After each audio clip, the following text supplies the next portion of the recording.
Recording in progress.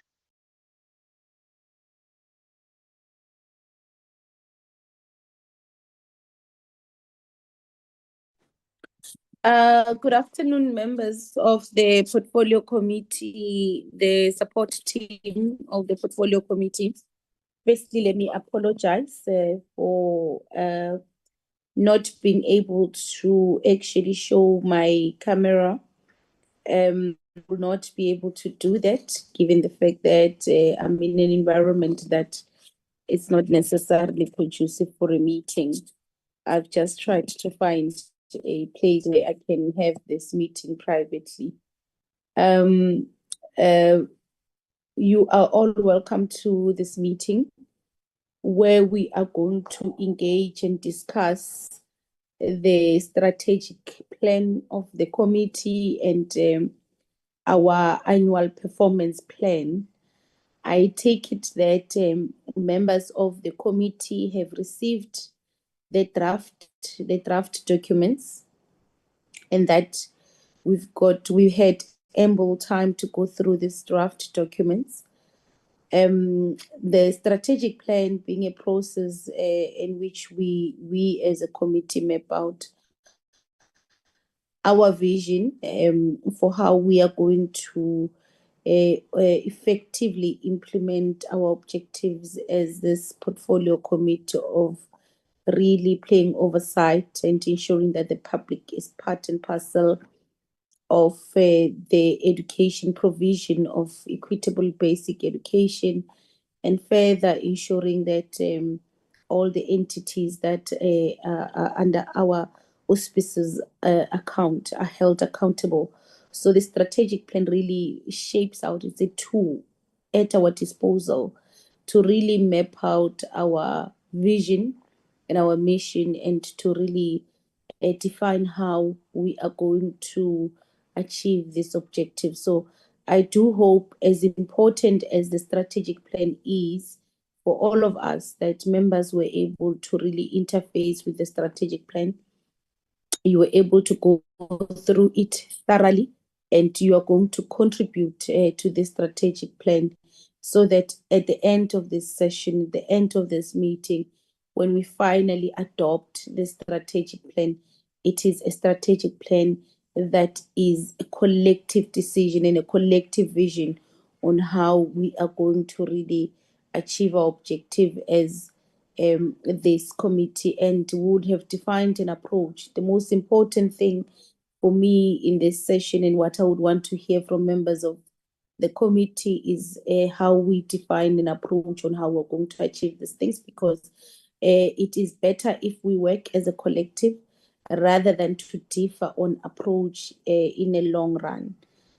So we're also going to be also reviewing or reflecting on what we have done in the past year, and how what we have done well and what we have not done well, and then we reflect on how do we improve what we have not done well. So this is very important. It's a very important session, because it's our session. It's about our own self. It's about planning, and it's about defining what we want to see, what we want to achieve. And after this term, the 7th administration term, what is it that we would want to be remembered for as a portfolio committee? So I'm hoping that members really took their time to go through the documents that have been sent to them. And I was just making this outline as a manner of, or as a means of welcoming all of yourselves to this portfolio committee meeting today. And I'm going to now allow Mr. Brown to go through the roll call and apologies with us on who is in our meeting.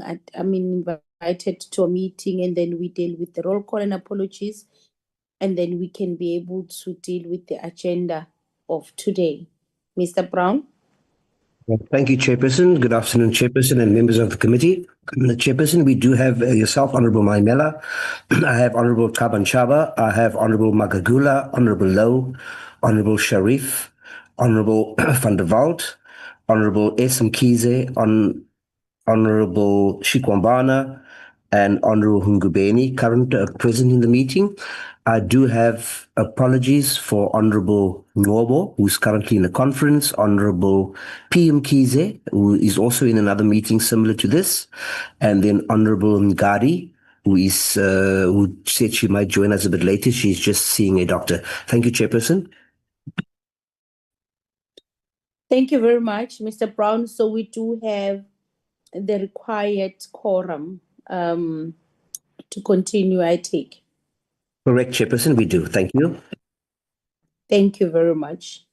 Honorable members, as I had already apologized earlier that I'm unable to turn my camera on, and I profusely apologize. I did mention my reasons, but that does not mean that honorable members can't turn their cameras on when they engage with this discussion during this afternoon. So you're more than welcome to turn your camera on when you engage with these discussions. Mr. Brown, can we please fly to the agenda?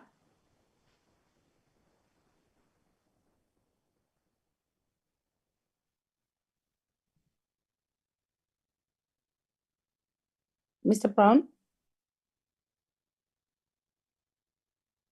Okay. As I had already alluded when I started that we have only one item on the agenda, and is to consider and possibly adopt the strategic plan and the annual performance plan of this portfolio committee, and also deal with our budget report.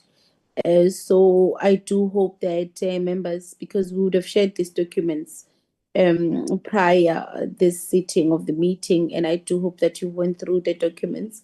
I asked earlier and I engaged with our content advisor, Ms. Mbude, to say that we need to verify the timelines we have to adopt these important documents, so that if we do have a bit of time, we can treat this meeting as the first session where we really just take discussions, robust discussions, and then we try and incorporate the comments into the drafts that already you've received. And then we are able to then move to having another session where we really finalize the work. But I've not received that information yet. Once we receive the information on the time we have, the timelines that are prescribed, then we'll be able to advise if we can come back to the session after this session. So I wanted to give this portfolio committee members adequate time to really interface with their strategic plan and their APP. I take it that we've dealt with apologies, and that this is part of our program, so we know as that is our agenda today, because we've already adopted our program. Mr. Brown, from the support team, I take it Ms. Mbude is the one that is going to take us through the strategic plan. Ms. Mbude, are you ready to take us through the strategic plan?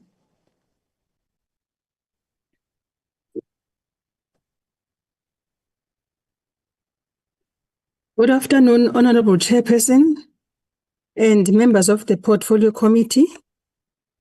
I hope that I am audible to everyone present.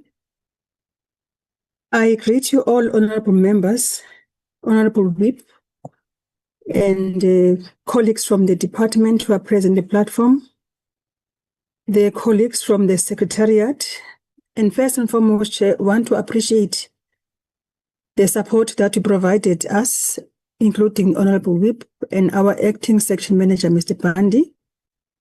The support and inputs from colleagues at large. As you rightly said, this is our first initial session. For members whom I've not met before in the committee, by way of introduction, my name is Portia Mbude Mchekwane, the content advisor of the Portfolio Committee on Basic Education. Other colleagues present in the platform are Mr. Brown, Mr. Kekana, our researcher, Ms. Dolim Kosana. We also have Ms. Raja Azakani and Ms. Rowena Nos. We work collectively as a committee on issues of the strategic plan. And once members have also gave in some input on this initial one, we will try to give the members a refined input that members then will deliberate and adopt thereafter. In terms of the introductory remarks on the strat plan, allow me members to share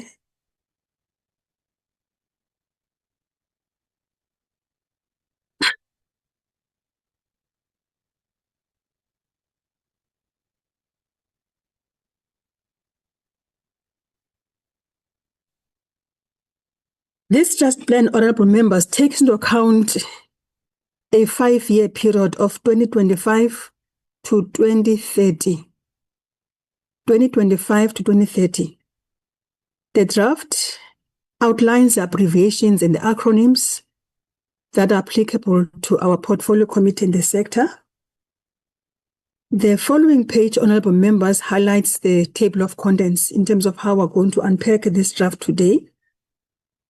We're going to touch on the mandate of Parliament, the vision, the mission, the values, the mandate of the committee, and how this strategic planning came about in terms of allowing the draft to be aligned with the strategic plan of Parliament.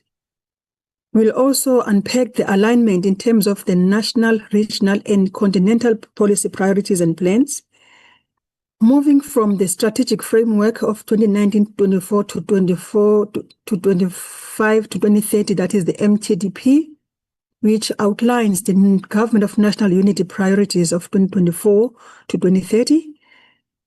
Thereafter, honorable members, we will then unpack the 5-year strat plan of the committee in terms of the objectives, the goals, the indicators, and the annual performance plan of 2025 to 2030. When we conclude, then we are going to give to the chairperson to take us forward in terms of the questions and comments that will come from the floor for the committee to deliberate on. It is an interactive section, but allow me, honorable members, to first and foremost unpack. This page, honorable members, highlights the chairperson's foreword, as the chairperson has indicated the purpose and the reason why we have met today, and the fact that we are still going to reflect on the work that the committee has done in the previous year and projecting forward for the next 5 years. Why are we doing this? A strat plan is very important as a 5-year plan which focuses on the very important strategic issues of the institution, and when necessary, it is reviewed in terms of the identified outcomes against the institution and those that are to be measured. On the aspect of the annual performance plan, the annual performance plan will focus on the outputs, the output indicators, and the targets that the institution seeks to achieve in the upcoming year. Also, they are aligned, honorable members, to the strat plan of Parliament as well, and projects also on the MTEF and the MTDP priorities. Allow me, honorable members, while I'm trying to check on my laptop how apparently there was a sign that my battery is a bit very low. This is a profuse apology. Okay, just give me 1 minute to check the plug. I'm alone in the office here.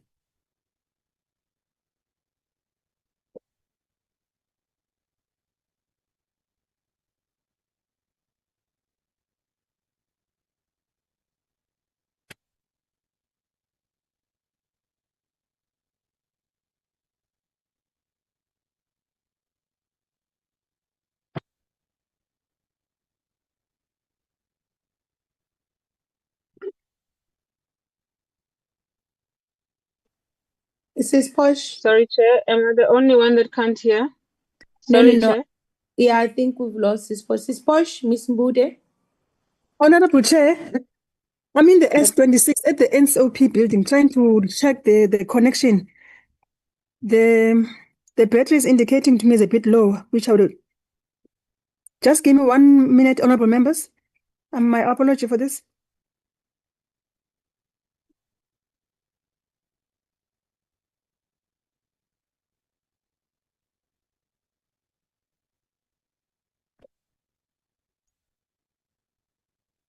Chairperson, while we are waiting for Sis Posh, I have just checked the House Chairperson's guidelines that was forwarded to us, and the date for submission is the 19th of September.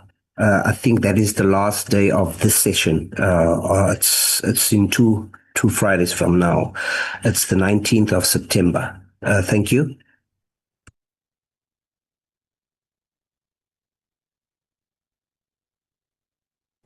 Okay, that's noted, Mr. Brown. We'll have to check our own diary. We'll have to check our own schedule as the committee and see if we can be able to fit in one last session, and if that would be doable for us, because we'd have to submit the document on the 19th. So we'll have to give ourselves time after the second session to finalize the document. Ms. Mbuda, are you fine now? Yes, Chair, thank you so much. I'm back online. Thanks. Okay, you can continue. My humble apology for that. Honorable members, in terms of the mandate of Parliament, the mandate of Parliament is based on the provisions of the Constitution as established in 1996, which outlines the functions that the committee performs, as well as the role of Parliament in relation to the representation of people and ensuring that it is governed by the people under the Constitution.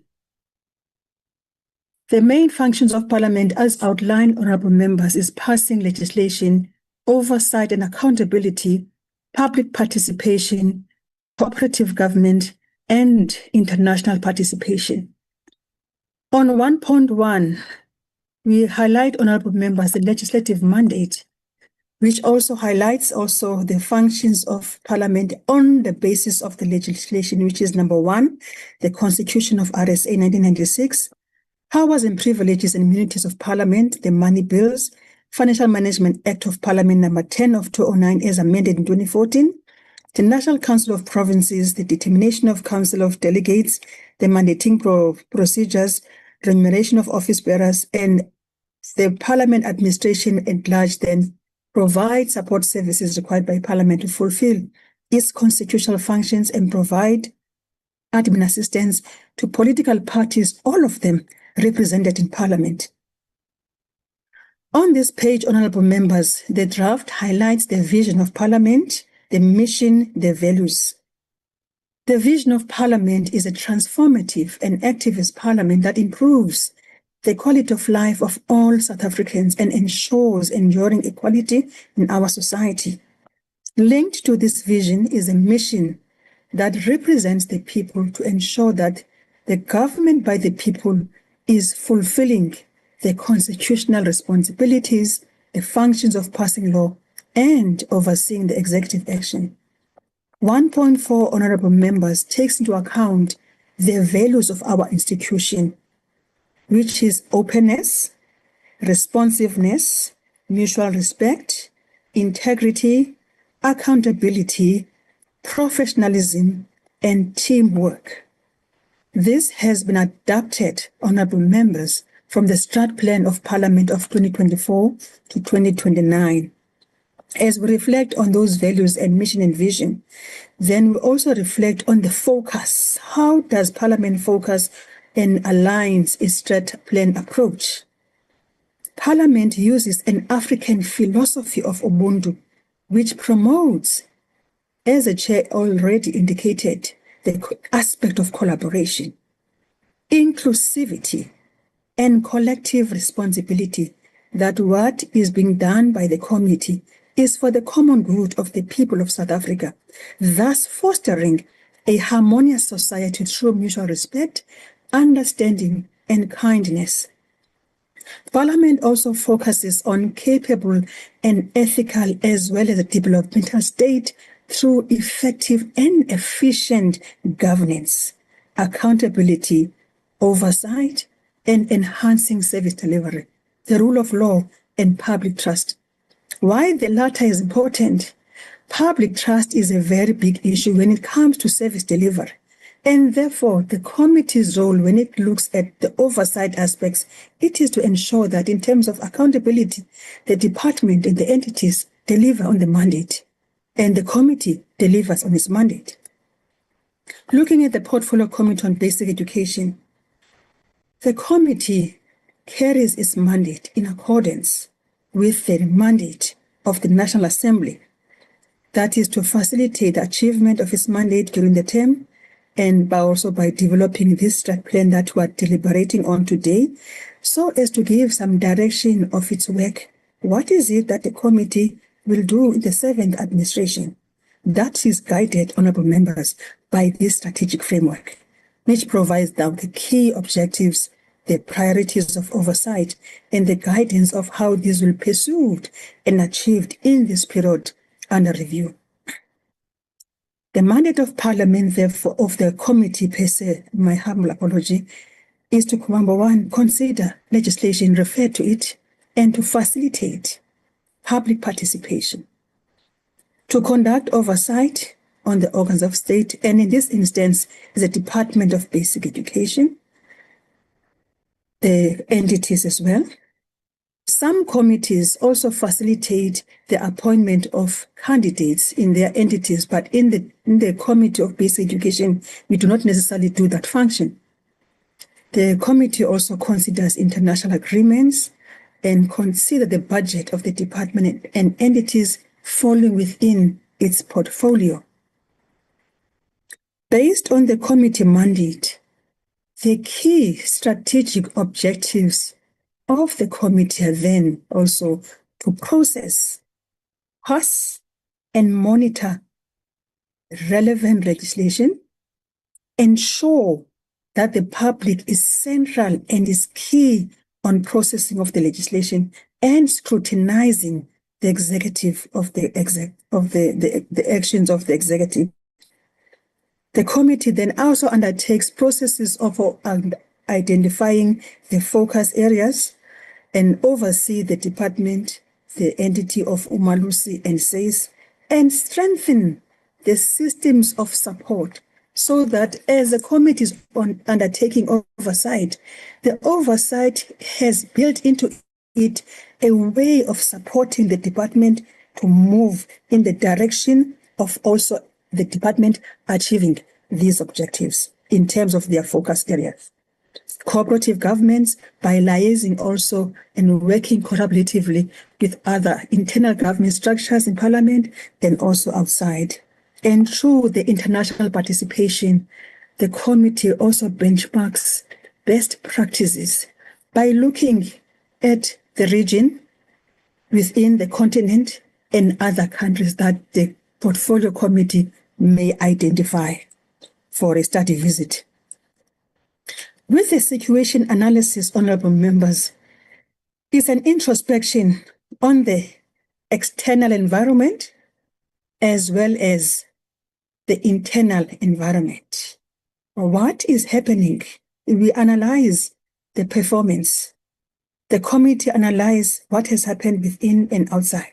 One of the things that the strat plan draft document highlights is the context of the global environment, where South Africa at this present moment is at the helm of the G20 presidency. And what this positions the committee is such that the committee participates in the G20 working group sessions. The G20 working sessions also is a space for global and regional policy environment, where the committee was invited by the Ministry of Basic Education, and members being in that space, that opportunity invited the committee to also project into the developments within and other spaces. The G20 platform was also very strategic, honorable members, to amplify the part and the role that the committee will play in ensuring the commitment that places the education transformation at the heartbeat of global policy discourses that shape the ECD implementation, gender equality, and sustainable development. Honorable members, last year when the committee started in August having engagements and meetings, those meetings were of collaborative nature to enhance the oversight aspect, to look at what has happened and how the committee will look at its strat plan moving forward. There were meeting and cluster meetings with the public works, water and sanitation, social development, communications in terms of the PC and the government department. These meetings were conducted to ensure a responsive and an accountable approach that is also taking into account the collaboration and the partnership of the delivery that is required. Externally, again, honorable members, the draft strat plan notes the high level of poverty and unemployment as a challenge in our country. And despite some long-term measures which are being made, poverty, unemployment, and inequality remain a critical aspect which also has been identified as a priority of the next 5 years. And once unemployment rate has increased, it means that also in the priorities listed, the committee finds an expression of looking at its work over the department that this is being addressed. At 33% is very high. This is a number and the statistics which was provided by Stats SA in the first quarter of June, as well as in the last month of August, when we're looking at the analysis of statistics of unemployment. In the internal environment, honorable members, the committee had developed a dashboard, a tracking dashboard. The chairperson's initiative is much appreciated in this respect, in the sense that this approach is utilized as a tool to improve responsiveness. There are questions that the public had raised to the office of the chairperson for the committee, and the responses the committee had to go through the department to track some of the responses in order to respond to the public. In a way, it's an oversight and accounting tracking dashboard that informs the committee of what issues are out there that the public wants responses on. So the aspect of responsiveness through this tracking dashboard has been responsive, and it, as a tool, it really improves the communication with the public out there. Honorable members, the legislative mandate was achieved when the Bella Bill was passed and ascended into law in 2024. The committee, through the chairperson, was also in attendance when the president assented this into law, which also serves as a highlight that the mandate of the committee in the previous term was achieved. And now what remains also out of this is to ensure that, as the president has proclaimed, the implementation of the Bella takes into effect. Again, honorable members, analyzing the performance of the portfolio at large, the 2023-24 BRRR report analysis, as per AG expressions, are that 90% performance and 99% budget expenditure shows steady growth and improvement. However, more still needs to be done. But when we analyze that 90%, it says much more work needs to be done, as well as the budget expenditure, such that if performance and the budget expenditure must tally. Hence, we say the committee is saying that more needs to be done. On the state of school readiness and oversight, the committee in the 7th administration attended and conducted oversight in KZN, in Northwest, in Gauteng, as part of its oversight mechanisms to ensure that the commitments and the recommendations made were implemented by the provinces, by DBE, insofar as ECD, language policy admissions, and infrastructure monitoring. On our part, internally, honorable members, we are struggling with technical glitches because this parliament system is trying to improve on them. So please bear with us on this one because these consistent challenges somehow does hinder us in terms of connectivity for effective capacity to deliver. But this is something that our institution is looking at. In regard to the successes and opportunities achieved by DPE, we applaud those achievements when, amongst others, and historically, in 2024, the class of 2024 having achieved the 87.3%. The committee applauds the work of the department in that regard. However, this 87.3% can also be translated and be cascaded to the oversight work which is done by the committee to enhance accountability methods that push the DPE to achieve not just the 87.3, but even more in 2025. Another success, honorable members, was to see the outcomes on the girls performing in bachelor passes and some being recognized as top achievers in mathematics and science. Where there were also the 10,000 girls having improved in the initiative of the STEM, the DPE is also appreciated in that regard. There's quite a whole range. The draft, in terms of when we're looking at this document, we felt we'll attach this for the committee to look at, and the partnerships with the United Nations International Children's Emergency Fund, UNICEF, and the Meta Economic Development Organization that partnered to boost our STEM, because STEM is one of the things that have to be particularly focused on in terms of progress, particularly in marginalized communities. Honorable members, we need to also highlight that the Bella Bill having aligned two pieces of legislation, that is the South African Educators Act, as well as the SASSA Act. This was an attempt to improve the education system, the education landscape, to address schooling at large. However, there are challenges that were brought also by other stakeholders, which Parliament at this given moment is dealing with. Another challenge that has been highlighted, honorable members, is the underperformance identified by the DPME, the Department of Monitoring, which is underperformance in Funza Lushaka, which the committee will have to look into that. The budget cuts from the 2024, which were pointing to the financial challenges and the significant infrastructure backlogs. Despite the progress done in eliminating pit latrines, more needs to be done with regards to infrastructure.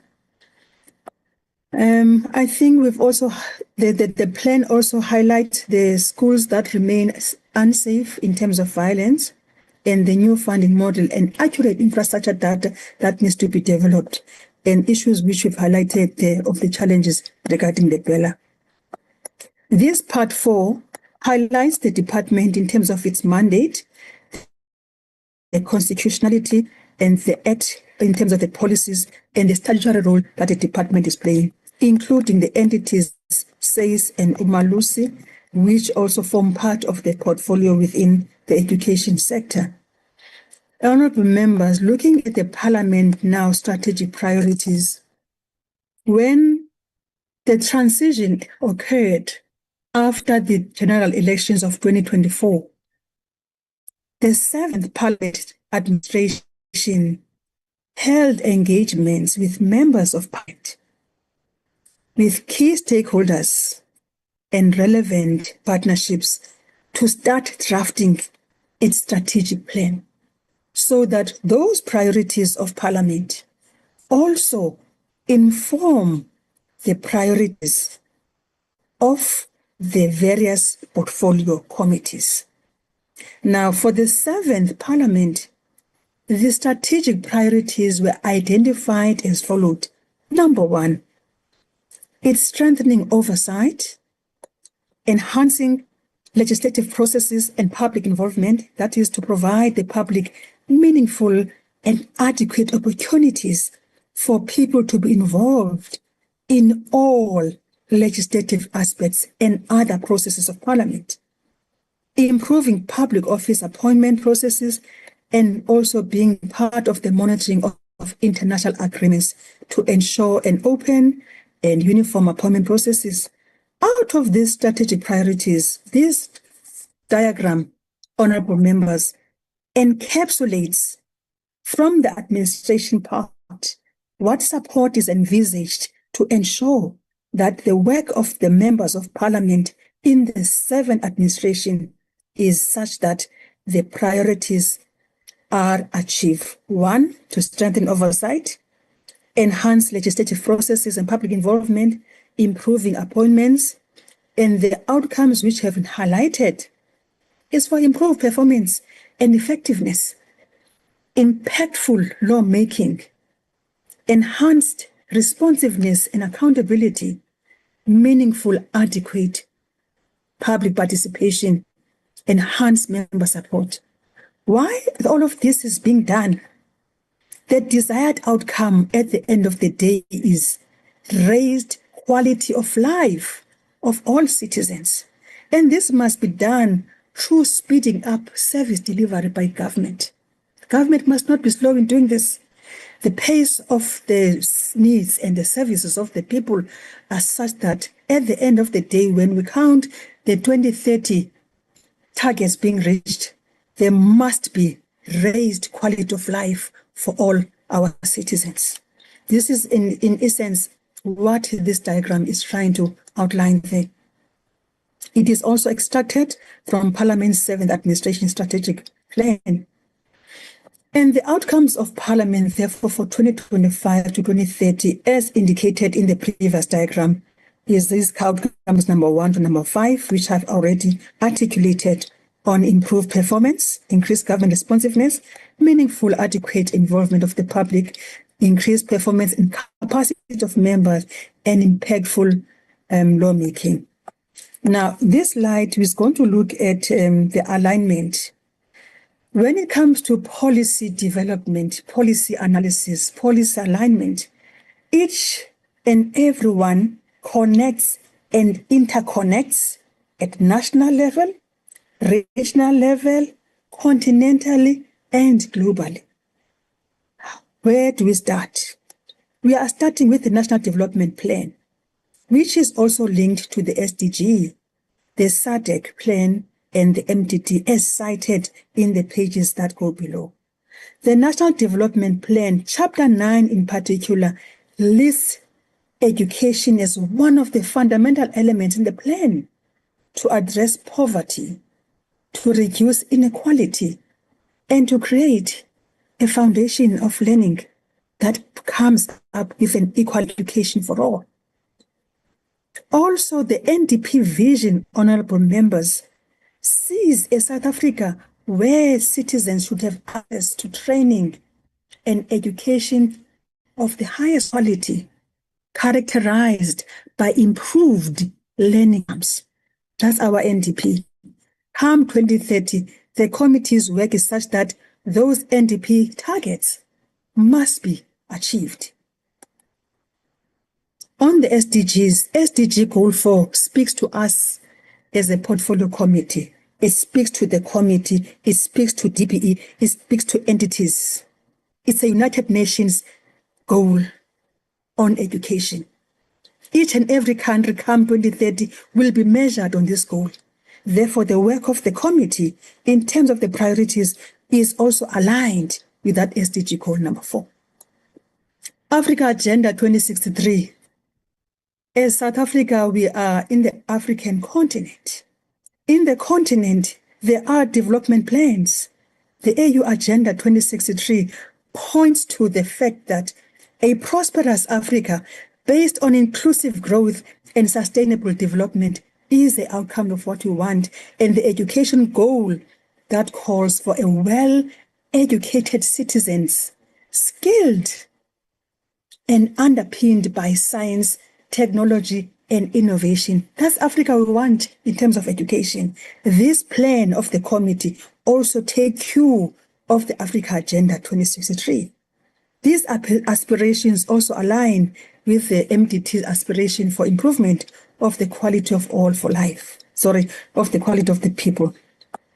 Let's look at the SADC region. South Africa, being in the SADC region, is also recognizing as a member state the developmental plan of the SADC region. What is this plan saying? The plan is saying there should be development and access to productive employment for women, youth, and children. The plan was adopted in 2030 after the SADC master plan. It also points as a roadmap towards 2030 to address the challenges that we're facing as a region in relation to primary and tertiary education in the SADC region. The medium-term development plan, honorable members, this draft traces it back to the medium-term strategic framework of 2019 that ended in 2024. And when the government transitioned from 2019 to 2024, the MTDP was introduced. We felt that we will flag this in so that members may have a reflection of what transpired on the 2019 to 2024 as we reflect on the sixth parliament legacy and projecting forward to the MDTP priorities of 2024-5 to 2030. So with the inception of the seventh administration, the Government of National Unity then renamed the MTSF to the Medium-Term Development Plan. What are the priorities, therefore, of the Government of National Unity? It's cited as rapid, inclusive, and sustainable economic growth, creating a more just society, stabilizing local government, investing in people through education, skills, and development, and healthcare, building a state capacity, strengthening law enforcement, strengthening the effectiveness of parliament, strengthening social cohesion, and foreign policy based on human rights, constitutionalism, the national interest, solidarity, peace resolution conflicts to achieve an agenda of South-South, North-South, and African cooperation, also based on multilateralism and a just, peaceful, equitable world. Broad priorities. Now let's look at the MTDP. MTDP, honorable members, identified 3 priorities. 1, inclusive growth and job creation. 2, reduce poverty and tackle the high cost of living. Number 3, build a capable, ethical, and developmental state in South Africa. The South Africa we love. These are our national development plan priorities. Now, as a committee, how do we cascade this into our state plan? The section below highlights that from DBE and then how the committee will do and conduct its oversight on that. This specific page was trying to show what I was discussing previously, how these plans are aligned in terms of the policy, the input, the output, and the desired outcome. If you look at the blue shade, we have shaded that blue to list all of these policies in terms of the bullet points and how they align. There's a straight line, SDG, AU Agenda 2063, the SADC, RSIP, the National Development Plan 2030, the MTDP. The SONA priorities also fit in there. The DPE Strat Plan, the Annual Performance Plan, even the plan of the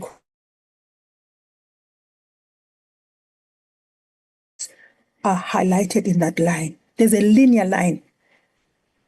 On the input is government implementation towards the MTDP 2024 to 2030 and the desired outcome of these goals. Now, while we look at the monitoring and evaluation, that line on this plan says the portfolio committee and parliament needs to ensure that with the monitoring aspect and the evaluation come 2025 to work into 2030, the vision of the NDP for the basic education sector in particular on improving education, training, and innovation that the people living in South Africa, including those who were previously marginalized, should have access to education and training, not just any training and education, but of the highest quality, leading to improved learning. Come 2030, the committee wants to see improvement. The committee wants to see these desired outcomes being met. That will be done, honorable members, by the committee doing its auspices over the department, over Umalusi, over to overseas, ensuring that even their own policy documents and their own organizational style plan and objective speak to these priorities for moving forward in respect of the 25 to 2030. We're all looking forward to 2030. Now, with the SONA priorities, Honorable State President did express and address this in SONA 2025. The Department of Basic Education as a sector looked at this and included them in their planning, what falls in the basic education is early childhood development implementation, the support and implementation of the Bella Act 2024, strengthening literacy, numeracy, and mother tongue-based education, adequate school infrastructure, water and sanitation, inclusive and safe learning environment, and focus on improving the quality in the education system.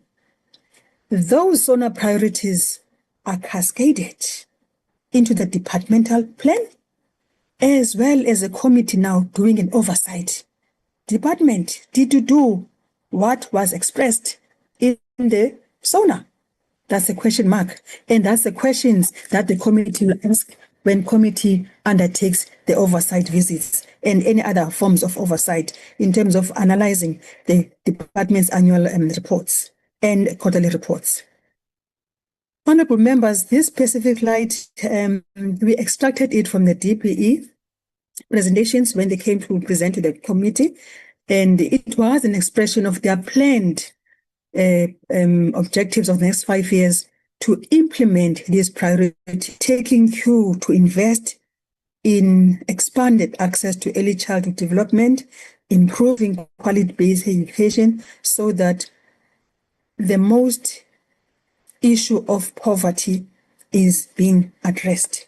So as it is, it still speaks to what the SONA priorities were alluding to: early childhood development, literacy, numeracy, inclusive education, not forgetting our special schools, the social cohesion, issues of safety, improving curriculum, and infrastructure delivery.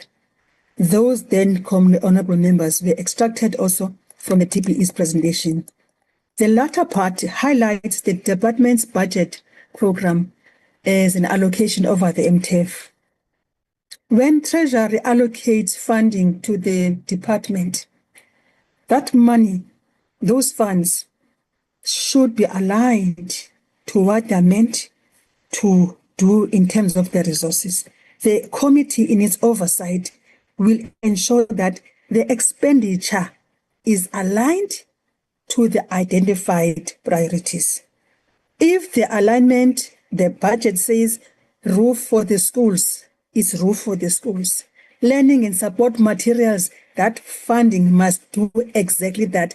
And when the committee is doing oversight, they need to ensure that what was planned is what the outcomes are. So for the next 3 years, the figures have been highlighted, having been extracted at 35.4 billion in 2025-26. 26-27 is 36.3 billion. 27-28 is 36.6 billion. If we've made any error or typo on the budget figures, honorable members, we will revert back to that. But this is the MTEF over the next 3 years.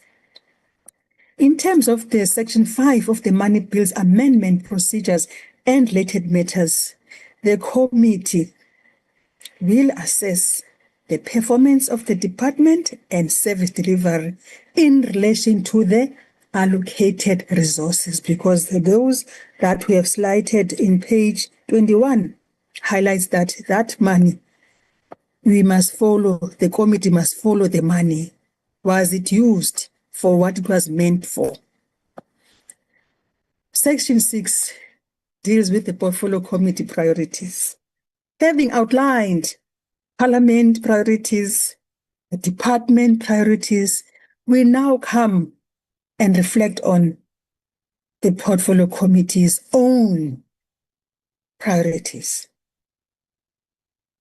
Which one of them is overseeing the department by focusing especially on expanding early childhood development, improving literacy and numeracy, advancing inclusive education, enhancing teacher training, and ensuring that there's safety and quality improved infrastructure.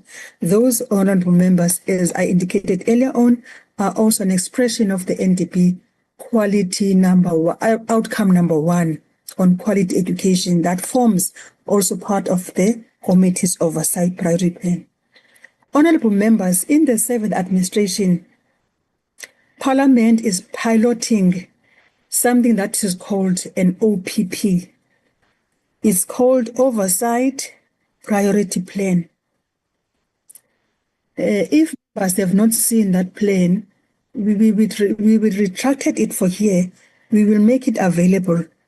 That plan highlights at large what each government department has to form part when it looks at their priorities. The same thing when it comes to our priority. When it comes to oversight and legislation, what it is that the Committee on Basic Education look at. For education, that oversight priority plan has highlighted improvement in the coordination of ECD. So the sector is basic education.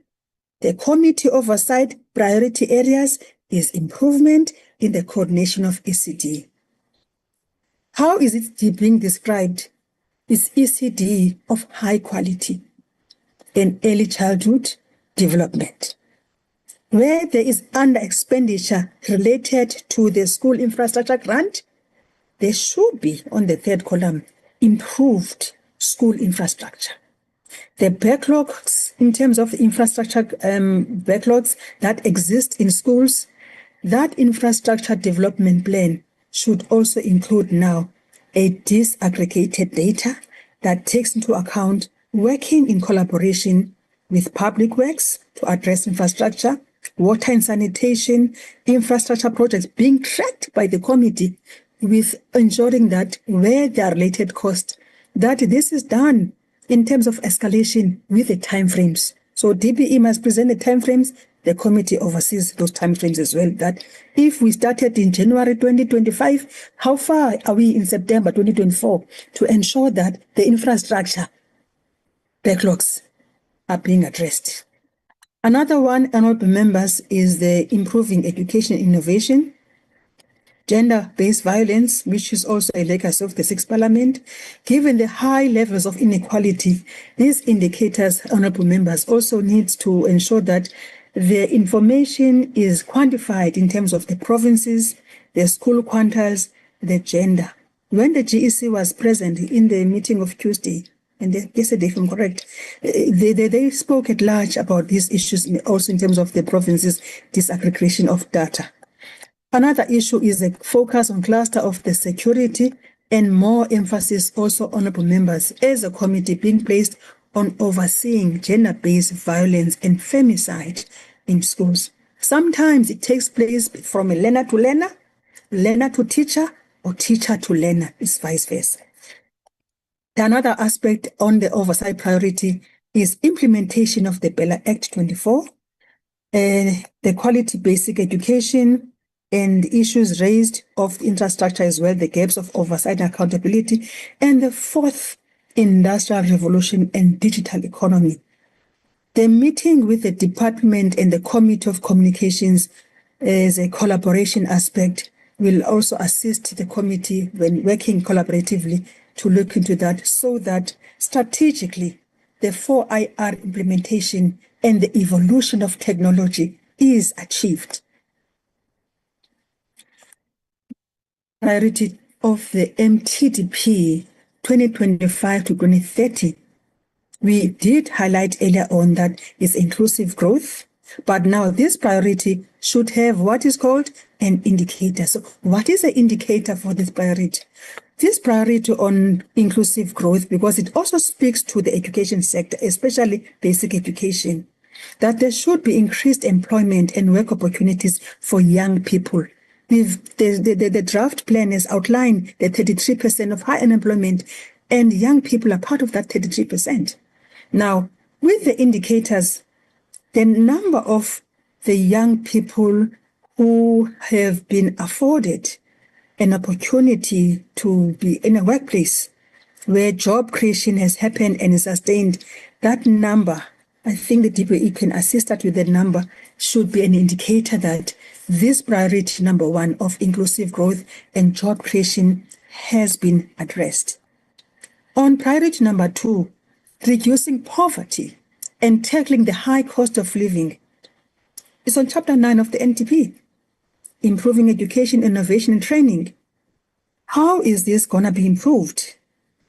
The indicator targets should reflect again the disaggregated data, the schools, the provinces, the gender, and the progress provincially and nationally, and the planning targets allowing monitoring and timeous responses. If the schools have submitted items for questions, the answer must not be 5 years later. The answers are needed timelessly. The same thing when provinces interact with each other or with a department, there should be timeless service delivery. On the improvement of the coordination of ECD, the department has planned to train practitioners. That plan should highlight and articulate the number of ECD practitioners trained. It should also highlight as an indicator the number of ECD sites registered. If you remember quite well, they were mentioning 10,000. I'm not sure, I speak under correction. If it's 10,000, it's 10,000, nothing less. If it's less, it's a deviation. What is the reason? What is the cause? Because the indicator was saying the number of those sites being registered and numbers being trained. Improvement on the planning and successful basic education is about now the DBE and PEDs aligning their state plans and APPs. Honorable members, you may recall that the AG, when they were having an engagement with the committee last year, one of the issues mentioned was that for the department to achieve the targets of the departments should be such that the provincial education departments also align so that the outcome of quality basic education is achieved. One leg cannot go this way and another one going that way. They must speak to one another. The alignment should happen at provincial level to national in terms of the state plans and the APPs. So that indicator, the committee should ensure that DBE the province is planning in alignment with what you planned. So it's an engagement and a discussion that will happen when the committee is also doing oversight over the PEDs as per concurrence function of the NA and the NSOP. On priority number 3, building a capable, ethical, and developmental state. The priority area is professionalization of the public sector. You know, honorable members, when it is said that education is one of the noblest professions, it's no joke. It means, therefore, that people in the sector of education, whether basic or higher, should be trained, should be developed. There should be ongoing training and development programs in place, starting with the initial teacher training education programs, an engagement with higher education, introspecting into the curriculum, what's happening at these universities. What is the outcome that happens that when teachers go into the field, we see what we see? So a larger conversation has to happen deeper so that this indicator of teachers being continuously being trained is also alluding to the professionalization of the public sector. It speaks to education as well, this one. Part 7 is performance information on the strategic objectives. The National Assembly referred to 5 portfolio committees and issued an ATC, honorable members, where this ATC was alluding to an issue of statutory rape, which is causing harm to young girls in particular, and also the issues of pregnancy, where in some instances, even those are affected, the awareness by many that a crime was perpetrated against them, they need support. The motion identified the failure of certain persons in authority to report this crime to the police. Now, the recommendation was suggested was given out to the 5 portfolio committees that the issue of statutory rape must be reported. The 5 committees must have a conferral, that is the 5 chairpersons: basic education, social development, women, youth and persons with disabilities, police and justice. This recommendation, honorable members, is being led now by the Committee on Women, Youth and Persons with Disabilities. We have reflected this recommendation in this draft plan so that members, when the committee is looking at its oversight activities and public participation program, it becomes part and parcel of the activities to be undertaken. And that when members are doing oversight at the schools, the members also oversee the issue of the schools authorities reporting statutory rape to the police. So this will be done by developing a joint public participation program to receive submissions on the statutory rape of young girls from the public, and a review of legislation, if necessary, to recommend amendments that enforce the mandatory reporting of statutory rape by teachers, principals, nurses, and all officials involved in a school setup. That report back, honorable members, will go back to the House on the activities to be undertaken further. It's reflected in this draft plan precisely for the reason that once the 5 committee chairpersons meet, they must still give a direction as to which way to go. But for now, it is just informing a committee that is part of the parcel of our.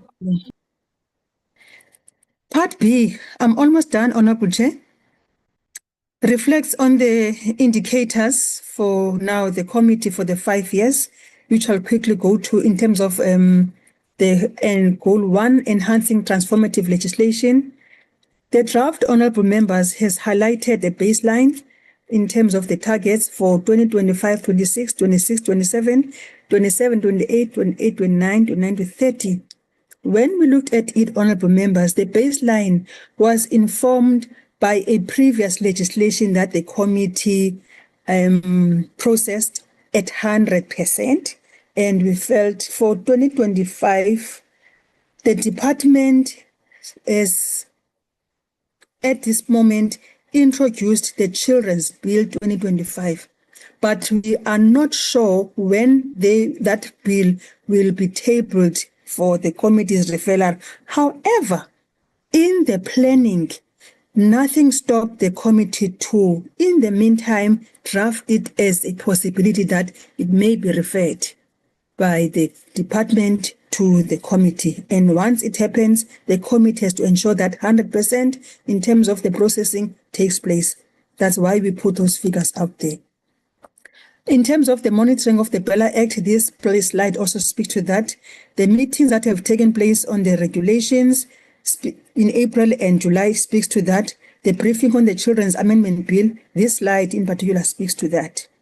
The next one, honorable members, is the issue on the strengthening oversight and accountability. We've highlighted the strategic objective, the indicators, the baseline, and the yearly targets, which speaks to the number of meetings or engagements to consider the plans, which has happened for EDPE says in Malusi, the number of engagements for the annual performance plan, the number of engagements considered in the performance report, and the number of engagements for the BRRR that we're going to do next month, I think, moving forward.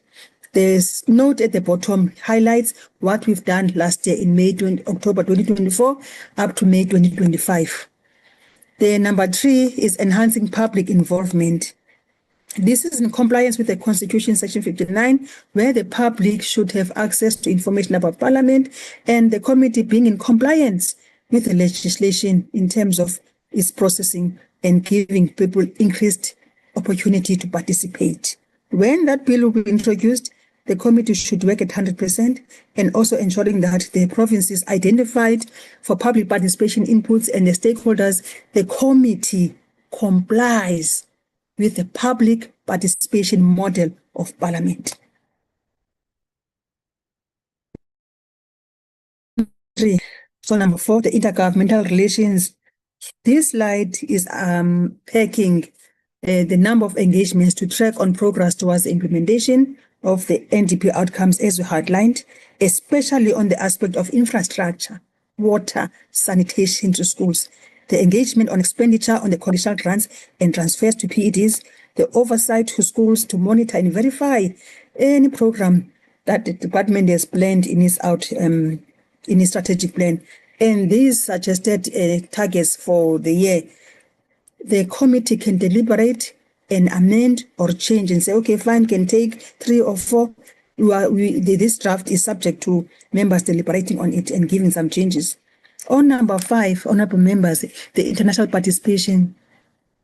There's no baseline that was identified because in 2024-25, there was no international engagement. However, we are of the opinion that the members having participated in the G20 working sessions, that was part of some international engagement because it's 320 countries being there and members were there in the term.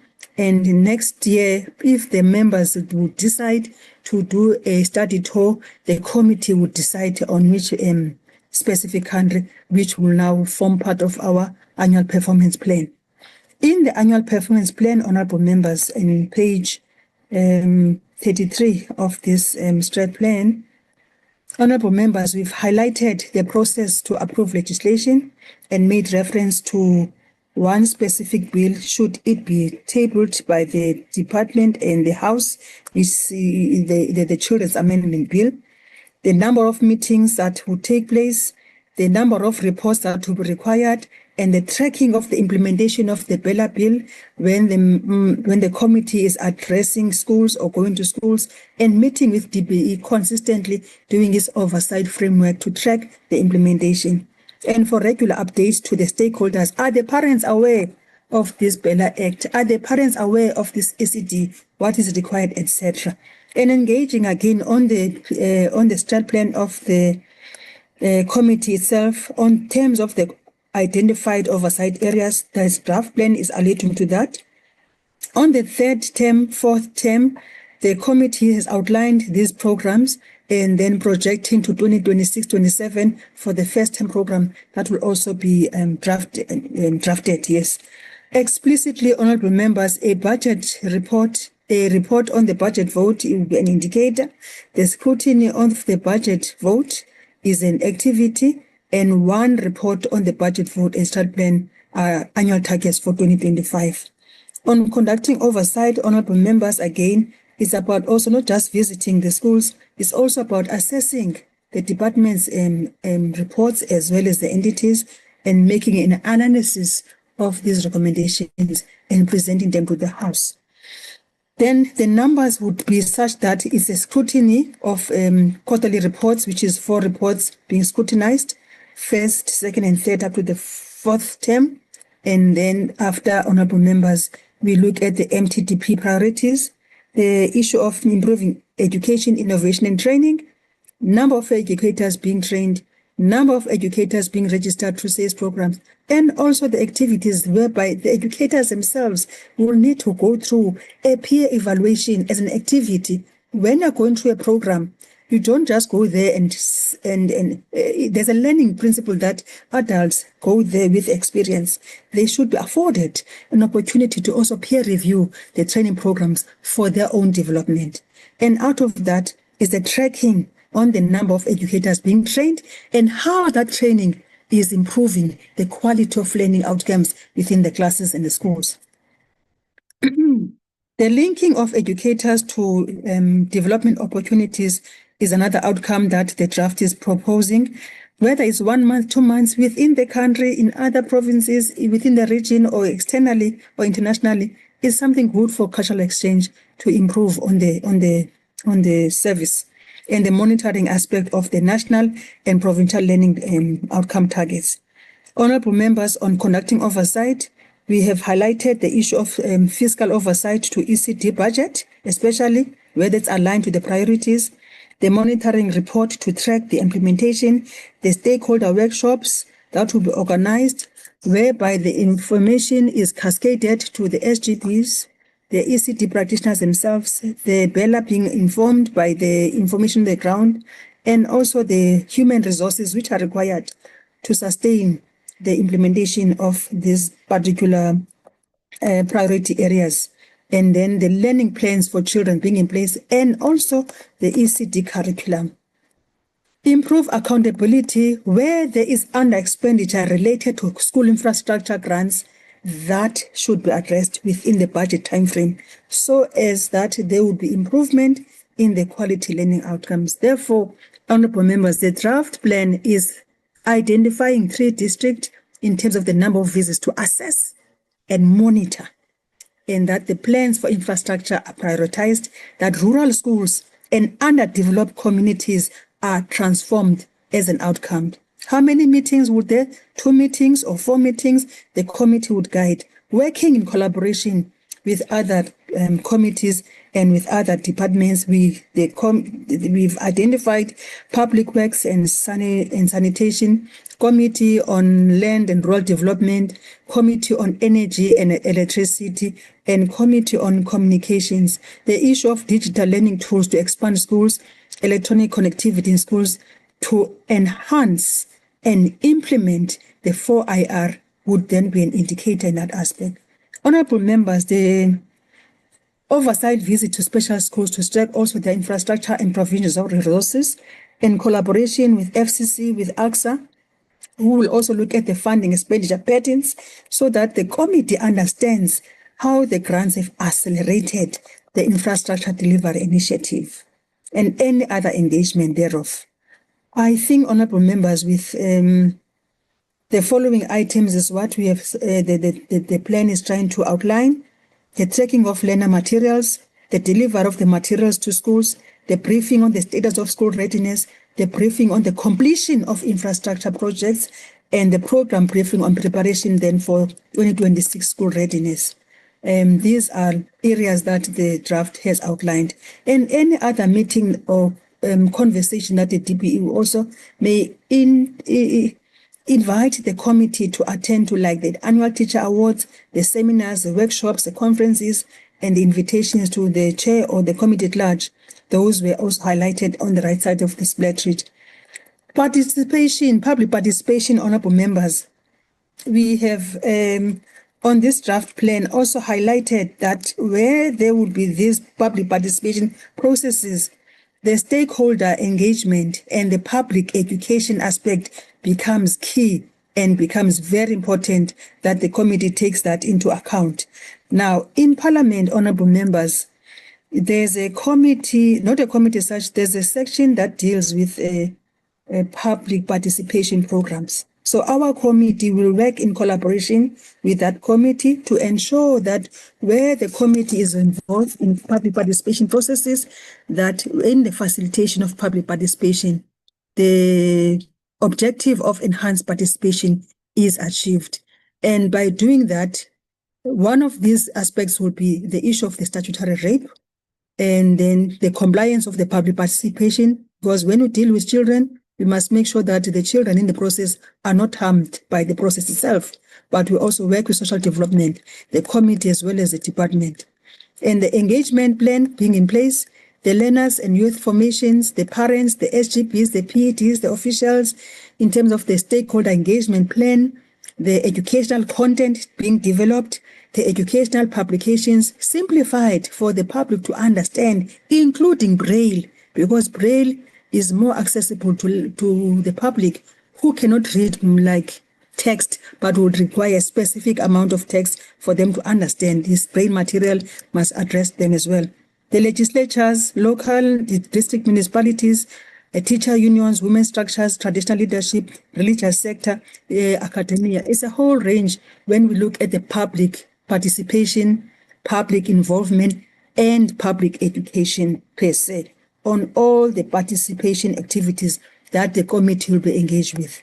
SAPS and social development are also key stakeholders for the committee to work with, and a comprehensive data list of identified stakeholders would be developed to address those things. Honorable members, I think on number 4, it speaks to the cooperative and sound governmental relations that hold meetings periodically, need one briefing session, but if members need more than that, members ought to augment the plan. And number 5, meeting of the minds in terms of the participation in international engagements. One visit has already happened. One happened in the Q3. One would happen probably in December when the G20 summit and the P20 summit from the speakers' interaction with the parliaments takes place. We look forward to members being part of such processes, and then a study tour to countries being identified with a focus on establishing the study tour focus. The concept paper or a research paper will be developed on that. Honorable members, I think the budget of the committee projection is informed by the committee's expenditure of 2024. It can be augmented, but we had to look into the nitty-gritties of the amounts being projected to ensure that the committee does not necessarily underspend or overspend. And then at the bottom, honorable members, is a list of staff members from our acting section manager, Mr. Bandi, myself, the committee secretary, Mr. Brown, Mr. Kekana, Ms. Rowena Nos, Ms. Mkosana, and Ms. Azakan. If there's anything, honorable members, that we've left out, we profusely request that we be pardoned on that. We are going to rectify that information gap and bring to the committee the information that the committee would request and require of us. The conclusion part, honorable members, highlights what the committee chairperson expresses in terms of the strat plan and the annual plan of the committee as aligned with outcomes of the NDP, the Parliament State Plan, and the MTDP 2024-30. I thank you, honorable members, for listening and for participating. For now, I'll hand over to the chairperson. Thank you, Honorable Chairperson. Thank you very much, Mrs. Mbude, and to the collective team, our support team, and we really appreciate this comprehensive work that you've done. Honorable members, as Mr. Brown had said, that we are expected to make the final submission of the strat plan on the 19th of this month. And already today is the 4th or the 5th, if I'm not mistaken, meaning we don't have that much time, but I want members to really engage with this document now. If we were able to, we'll really just convene a short meeting so that we can finalize on the work that we've already started. So I'm going to now note hands that want to engage with this draft strategic plan of the portfolio committee.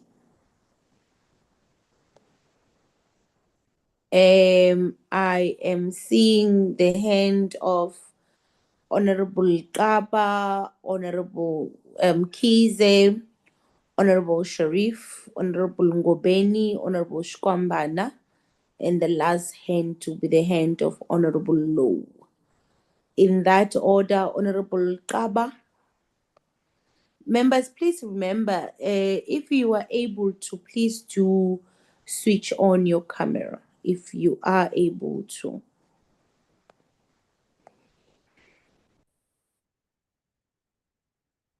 Thank you, Honorable Chairperson. I'll just switch on just to show my face, but where I am, there is a problem of network.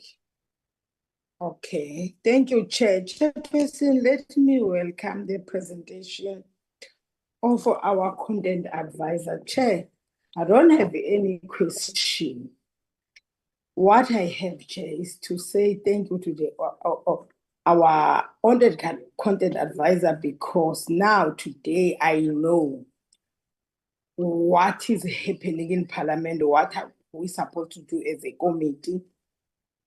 And the Chair, I agree with the content advisor, and I'm happy when she says the training is supposed to be, it must ongoing to capacitate members, staff, and in the department employees. That one, it makes me to be happy, because really, Chair, we need to be capacitated. This presentation, Chair, it has well and good and fruitless. It was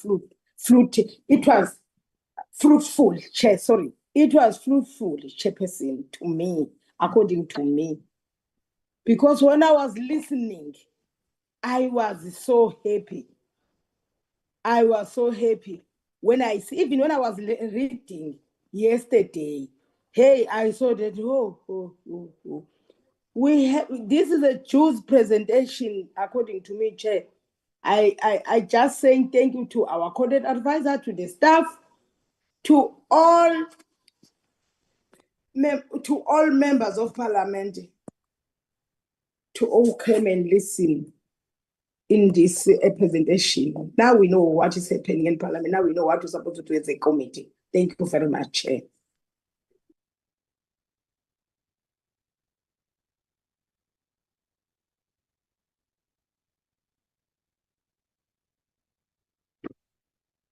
Thanks, Chair.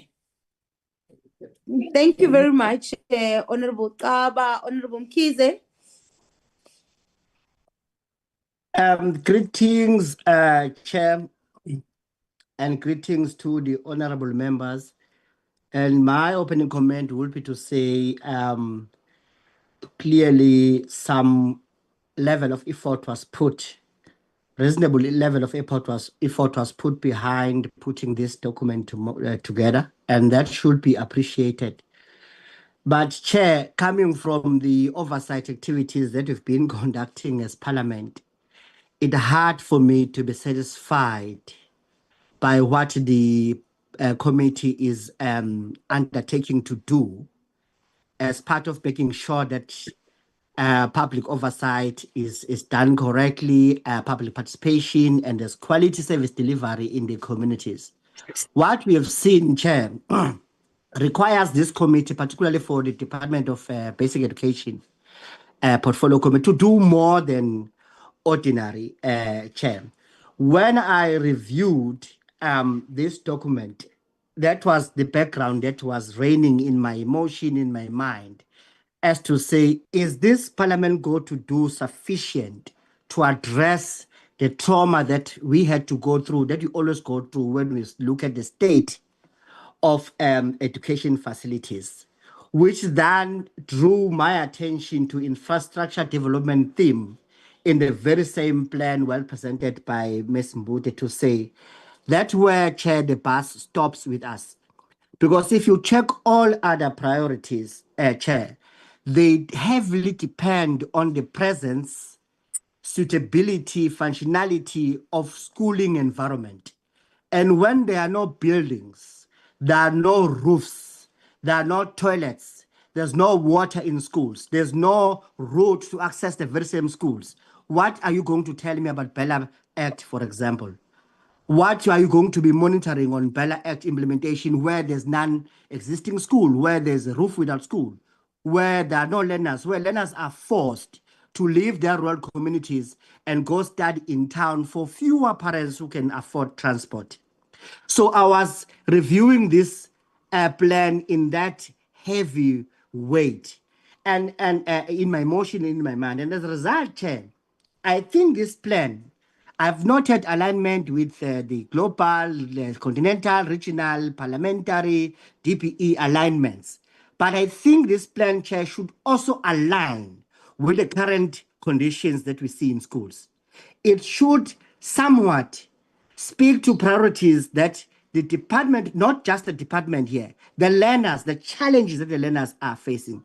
I understand, Chair, this plan is not for the Department of Basic Education, but it's the plan for the portfolio. But I think the portfolio needs to do something now to relook at priorities as outlined. And I would like to propose, Chair, that infrastructure development, infrastructure repair becomes the first priority, because without that, you can't talk about Bella Bill, you can't talk about mother tongue education, you can't talk about improving literacy where if there's no roof. So I think the plan has to articulate precisely that we are going to focus on the infrastructure development of schools, because, Chair, there are no schools. I'm going to tell you specific schools that I went to and the conditions briefly. So it's a submission I'm making, Chair, that this plan has to show, has also to align with the current priorities, looking at the challenges the learners are facing in school. I've noted, Chair, the same priorities that were expressed under SONA, which is education, skills, and health. But let me tell you, we are failing all those priorities, looking at the conditions currently.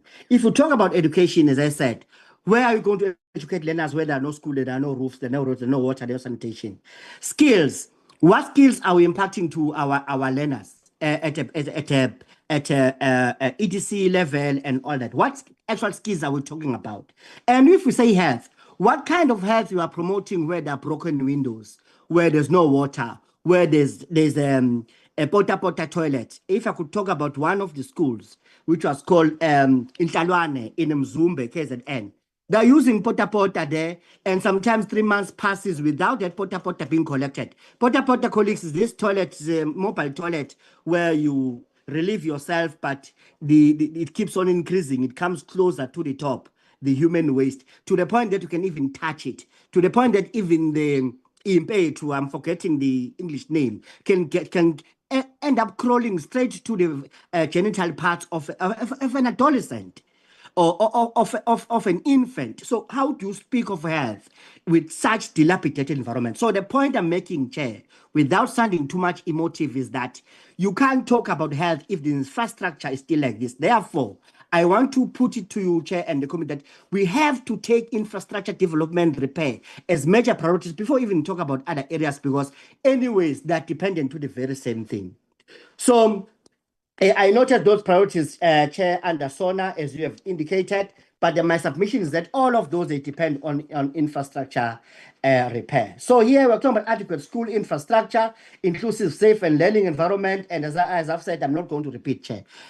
If, Chair, possible, if it will be possible in the future, I would like to invite this committee to go to Nomakeche Primary, Chair, to see for yourself. The school has been without roof for the past 10 years. To go to Nkalwane Primary, to go to Tubazan High School, to Banjel High School, to go to Sibongi, to go Primary, to go to Zwelinjani Secondary. They are all in KZN, Chair, where I was assigned.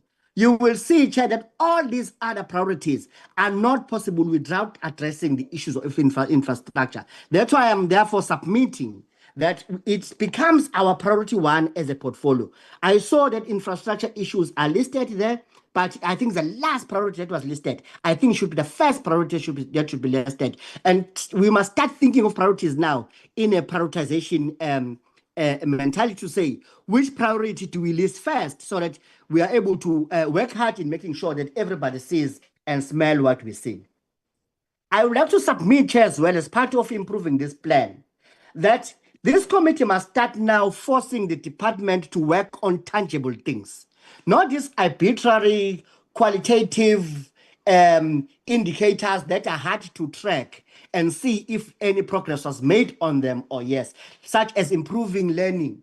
You know, I understand this plan cannot speak to specifics and numbers because it's for the portfolio, but I think the parliament now must start, this committee must start pressing the department now to speak on specifics, clear scope of activities, clear time frames, so that we can say if you wanted to rebuild 100 schools, by the end of this term, how many schools were made?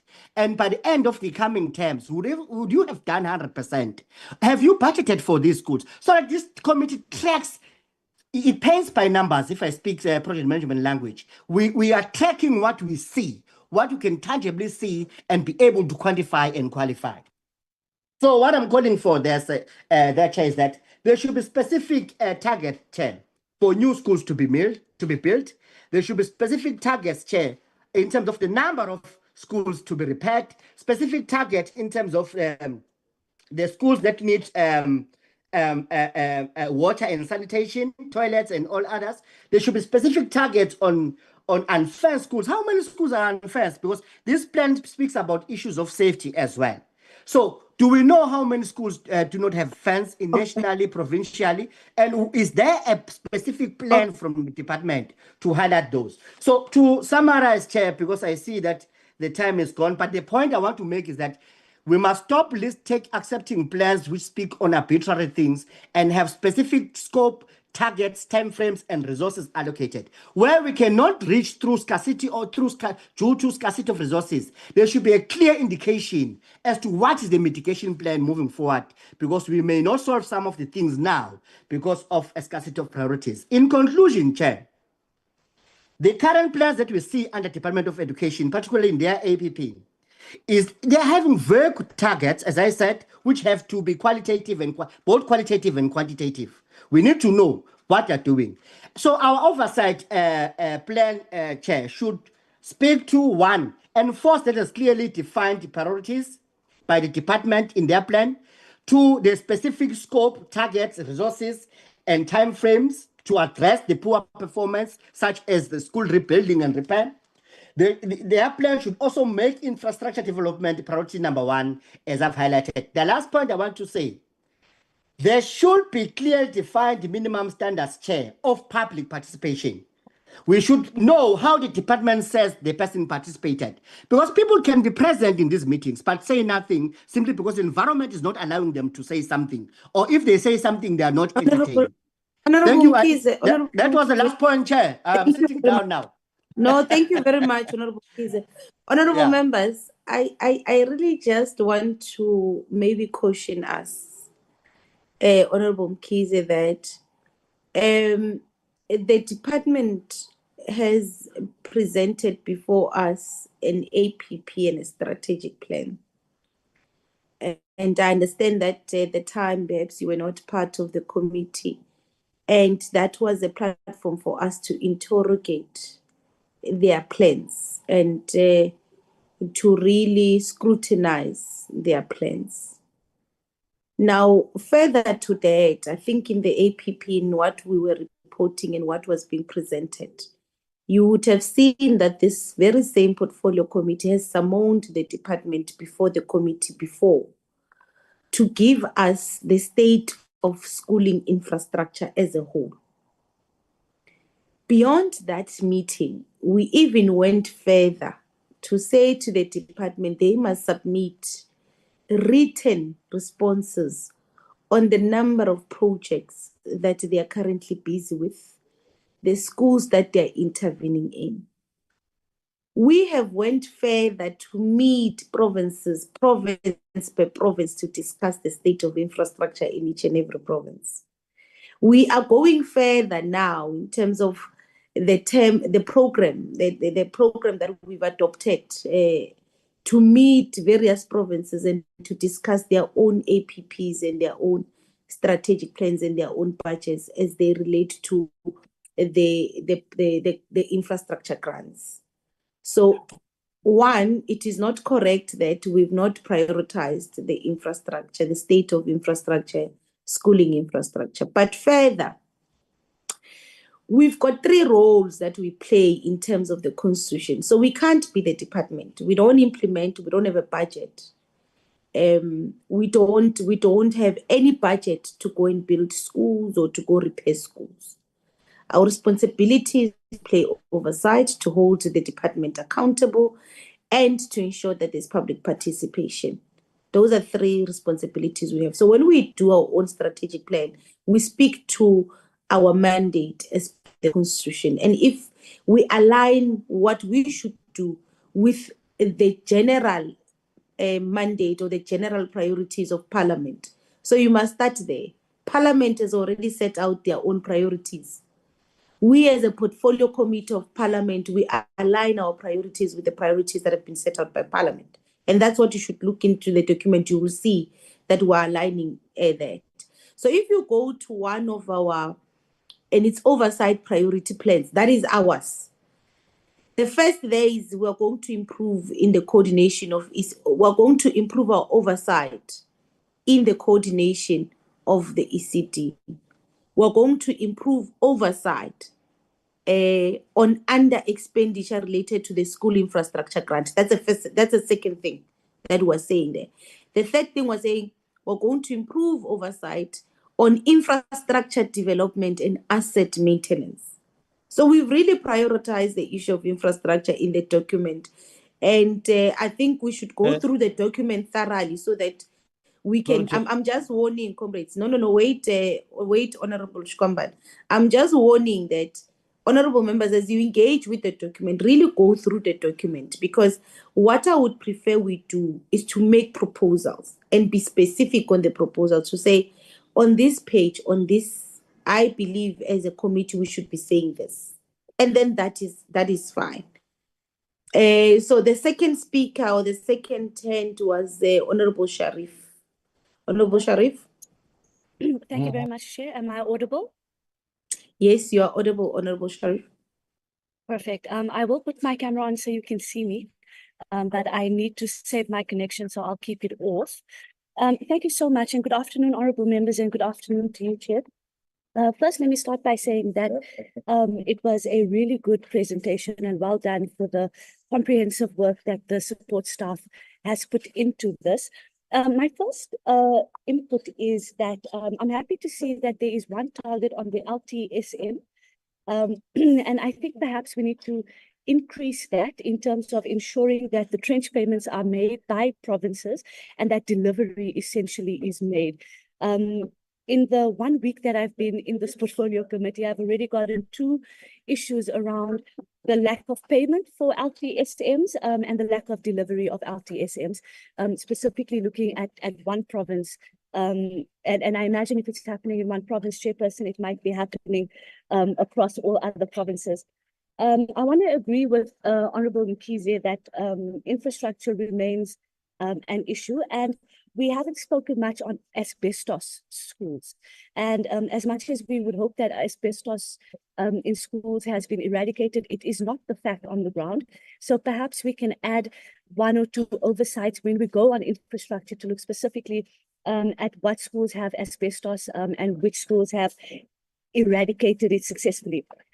Number 3, Chair, is that we speak about GBVF as a priority, but it doesn't come out in the targets that the content advisor had presented to us. And perhaps I'm requesting, and my input would be to have tighter targets in terms of GBVF, and not only see it as a legacy recommendation or legacy project, but something that we are very much specific, conscious, and very forthcoming on. We can talk about it, we can debate it, but GBVF is still is very prevalent within our communities, and oftentimes it is the school-going children, the learners, that are affected so much that we simply don't even speak about it, and that should be added. I'm happy about the statutory rape aspect of it. I think that is so vitally important. I read today a newspaper article of a teacher abusing a learner at a special needs school. Absolutely unacceptable. And we just need some tighter timelines on what exactly is happening with that. And then I would agree that we need to increase our oversights into provinces, because I think we know that essentially it is provinces that implement education, that is the service provider of education. And I would really like to see way more oversight inside provinces, whether it's Section 20 schools, whether it's Section 21 schools, quintiles 1 to 3 or no fee schools, you know, wherever we might see the issue, the problems lying, but more oversight to go and see exactly what's happening in provinces. Going back on infrastructure, you know, we should really be cautioned around counting activities instead of measuring outcomes.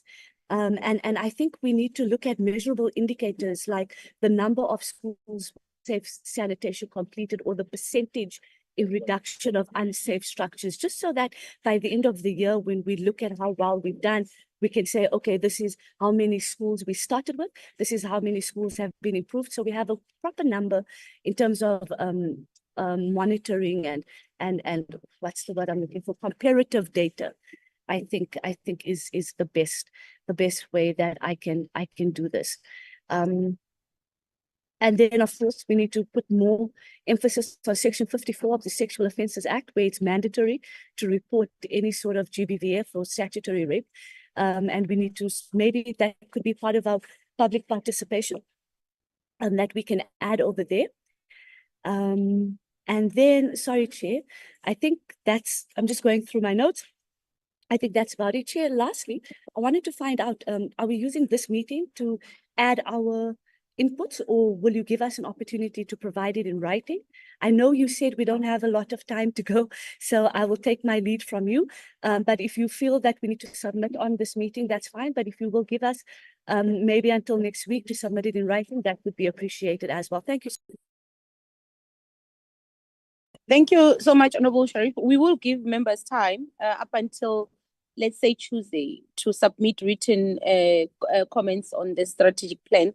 It has to be our strategic plan. So we'll give members adequate time to, until at least next week, Tuesday, to submit written comments. And then we'll try and squeeze in a meeting where we will finalize the strategic plan so that members can see that their comments are incorporated in the document. Honorable Ngobeni.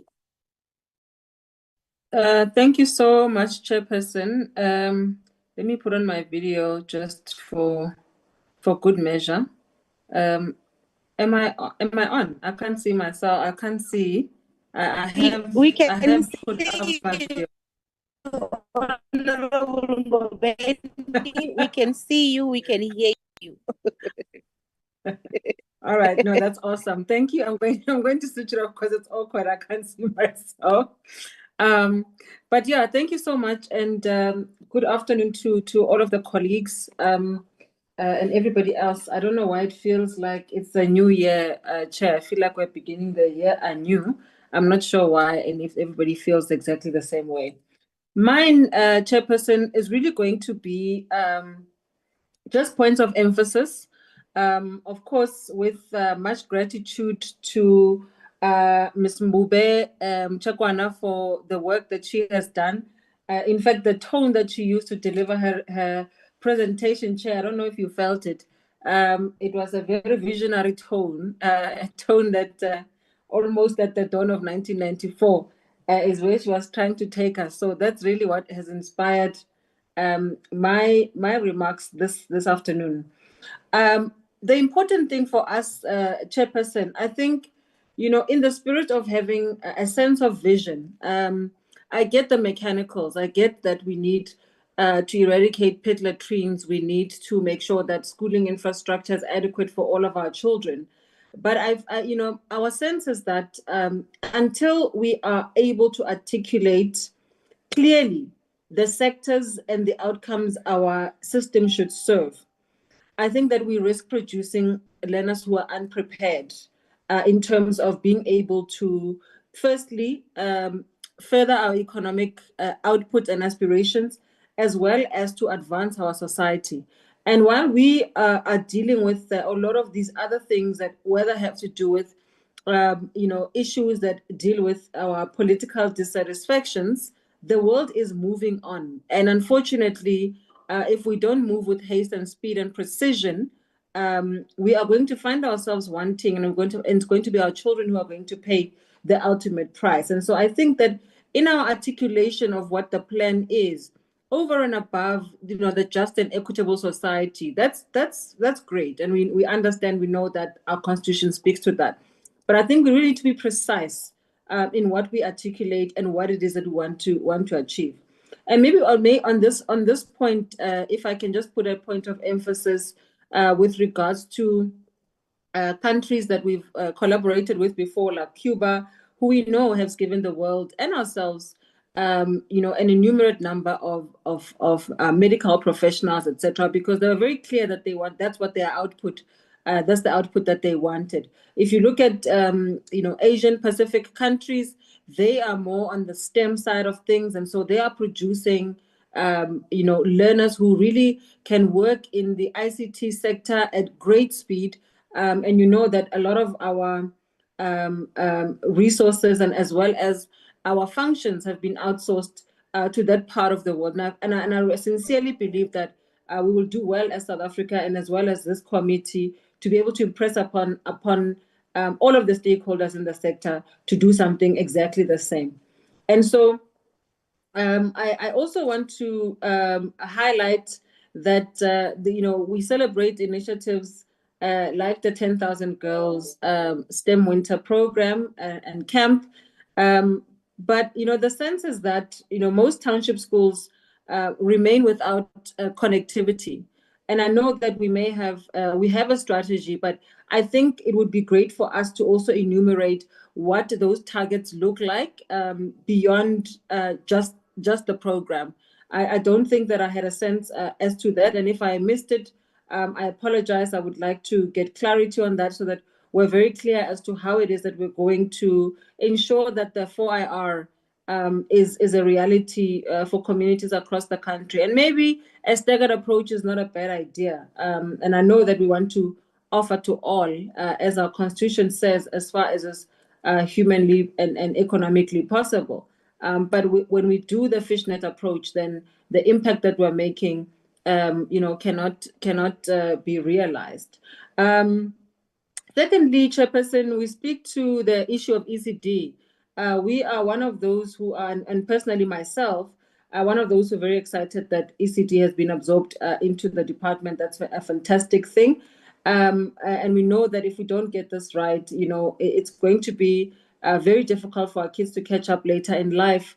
And the reality that our children cannot read for meaning at very significant stages of development educationally, I think we need to have targets around that. How are we going to ensure that this actually gets obliterated in our system, and that we ensure that we've got exact targets around how it is that we're going to ensure that we don't lament the fact that our children, cannot read for meaning.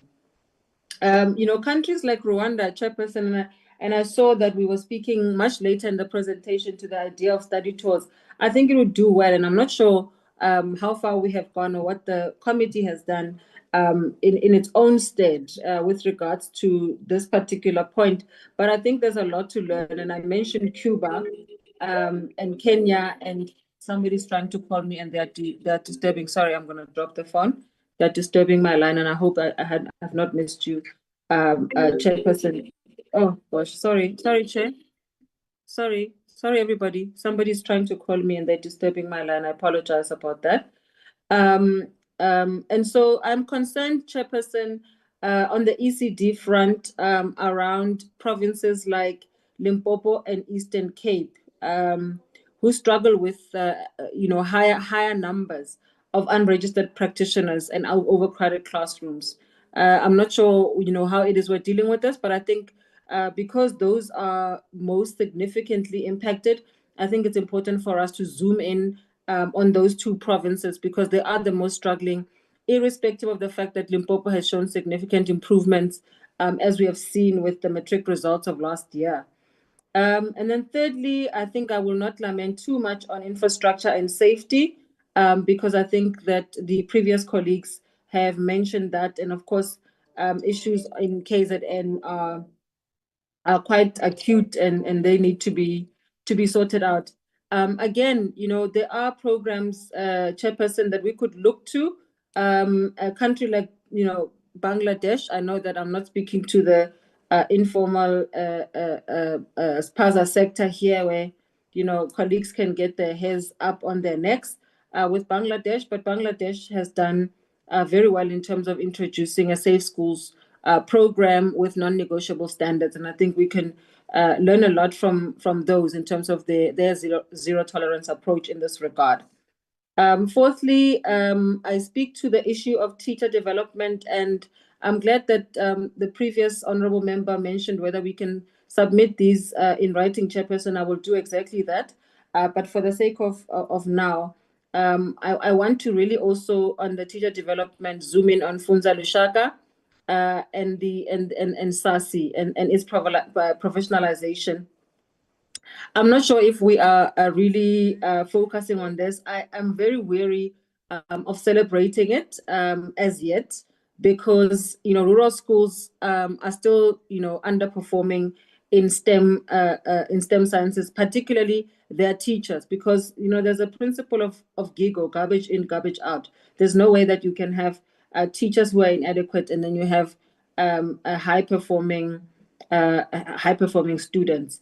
And so, I don't know whether the department is doing this in its own stead, and whether the minister herself has been exposed to other schooling systems around the world that include Finland and South Korea, who are doing very well in this particular regard. And so, the DBE must do well, and we must police that, Chairperson, that we can share these lessons and not wait for the department to give us their feedback, because it's important that we also substantively engage with the department and not just conduct oversight. They may have blind spots that we may have the luxury of interrogating. And then finally, Chairperson, on education and social transformation, I think the national curriculum and the pass rate, Chairperson, as it is stated, in upwards of 80%. We really have to have a strategy around the dropouts before matric. I think it's a travesty of justice, and that we really are producing, even though we are celebrating that we are producing a little bit of a higher achievement in bachelor passes, but those mostly come from highly privileged schools, and we don't see the numbers coming through in terms of former Model C schools as well as traditional government schools. And so that further exacerbates this inequality gap that Membubi was speaking to earlier when she reported on poverty, inequality, and particularly the effects of unemployment in our communities. And then maybe lastly, Chairperson, it's very worrying that we rank very low in relation to our counterparts, both on the continent and globally.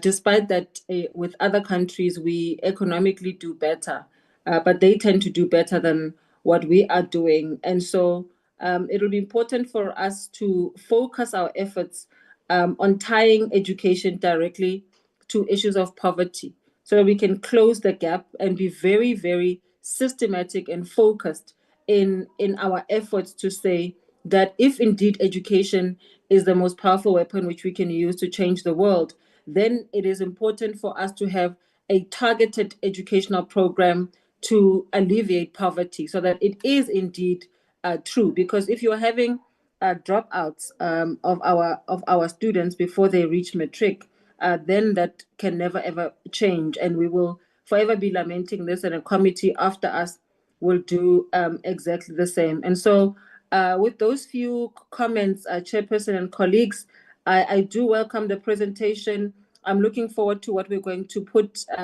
together as an output, but I think it's very important for us as a committee to be able to assist with the visionary work, as well as aspirationally what we want to see coming out of the system, beyond what we have stated in the problem statements as well as the aspirational statements, but really marching orders to say that if this committee were to say to itself it has succeeded in the 7th administration, what would be the 5 key things or the 10 key things we will have achieved as a committee in relation to our work with the department in our oversight, but also how will the needle have moved. And with those chairperson and colleagues, I think I will stop there, but I will also submit in writing. Thank you very much, Chairperson.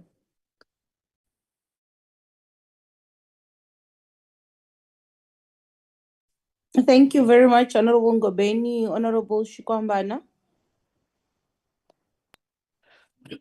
Thank you very much, Chair. Let me take this opportunity and greet all members of the Portfolio Committee who are here and all the staff of the department that are present here today.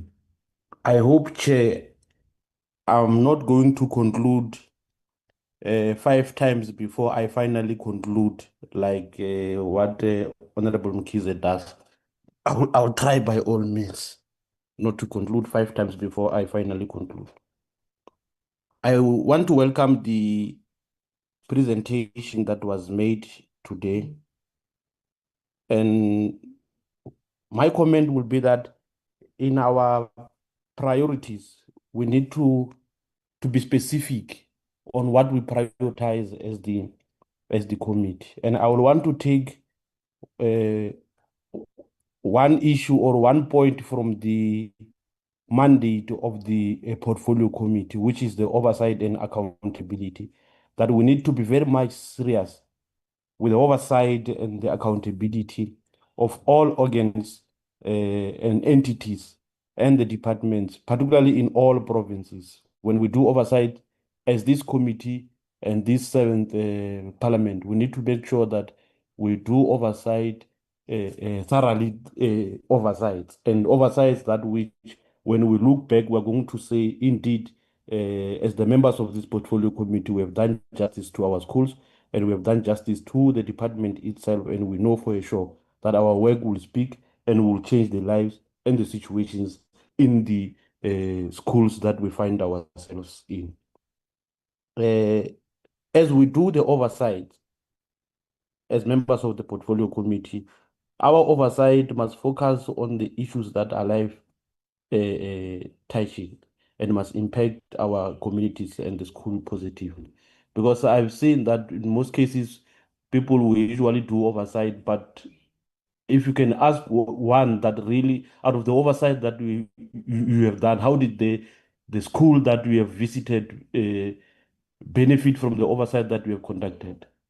How did you actually impact them positively from the oversight that we have done? You may find that there's nothing that it will come out of that.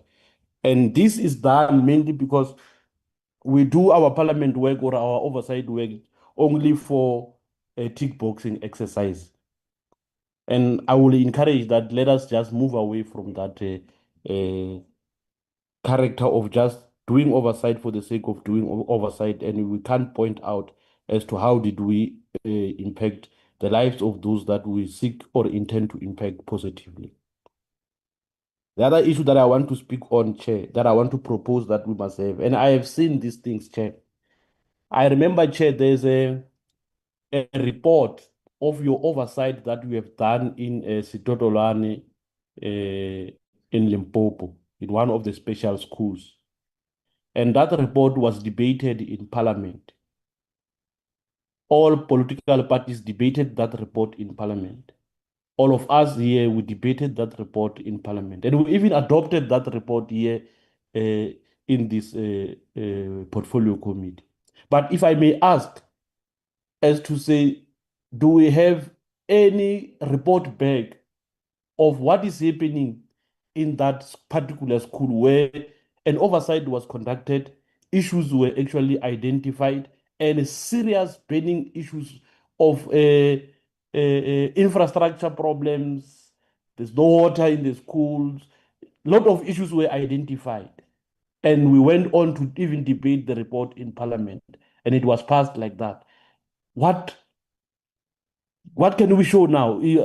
How is the situation now back there in Sitotolane, if we may ask as members of the portfolio committee? Because these things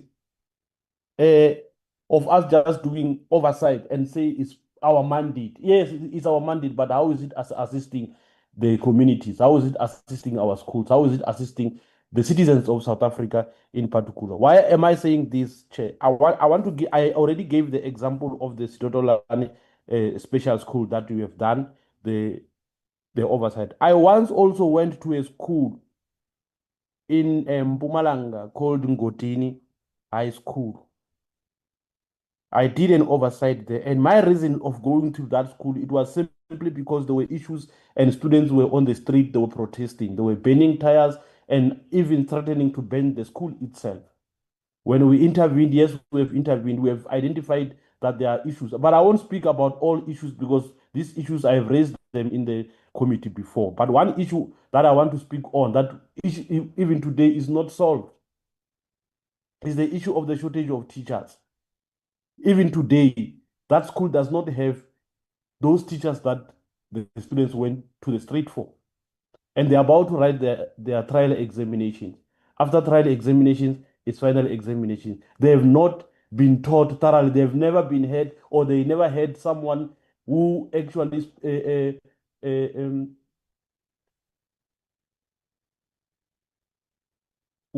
does or who actually teaches that particular subject, which is your maths, your geography, and the other subject that which are lagging behind in that school. And why are we having this problem, Chair?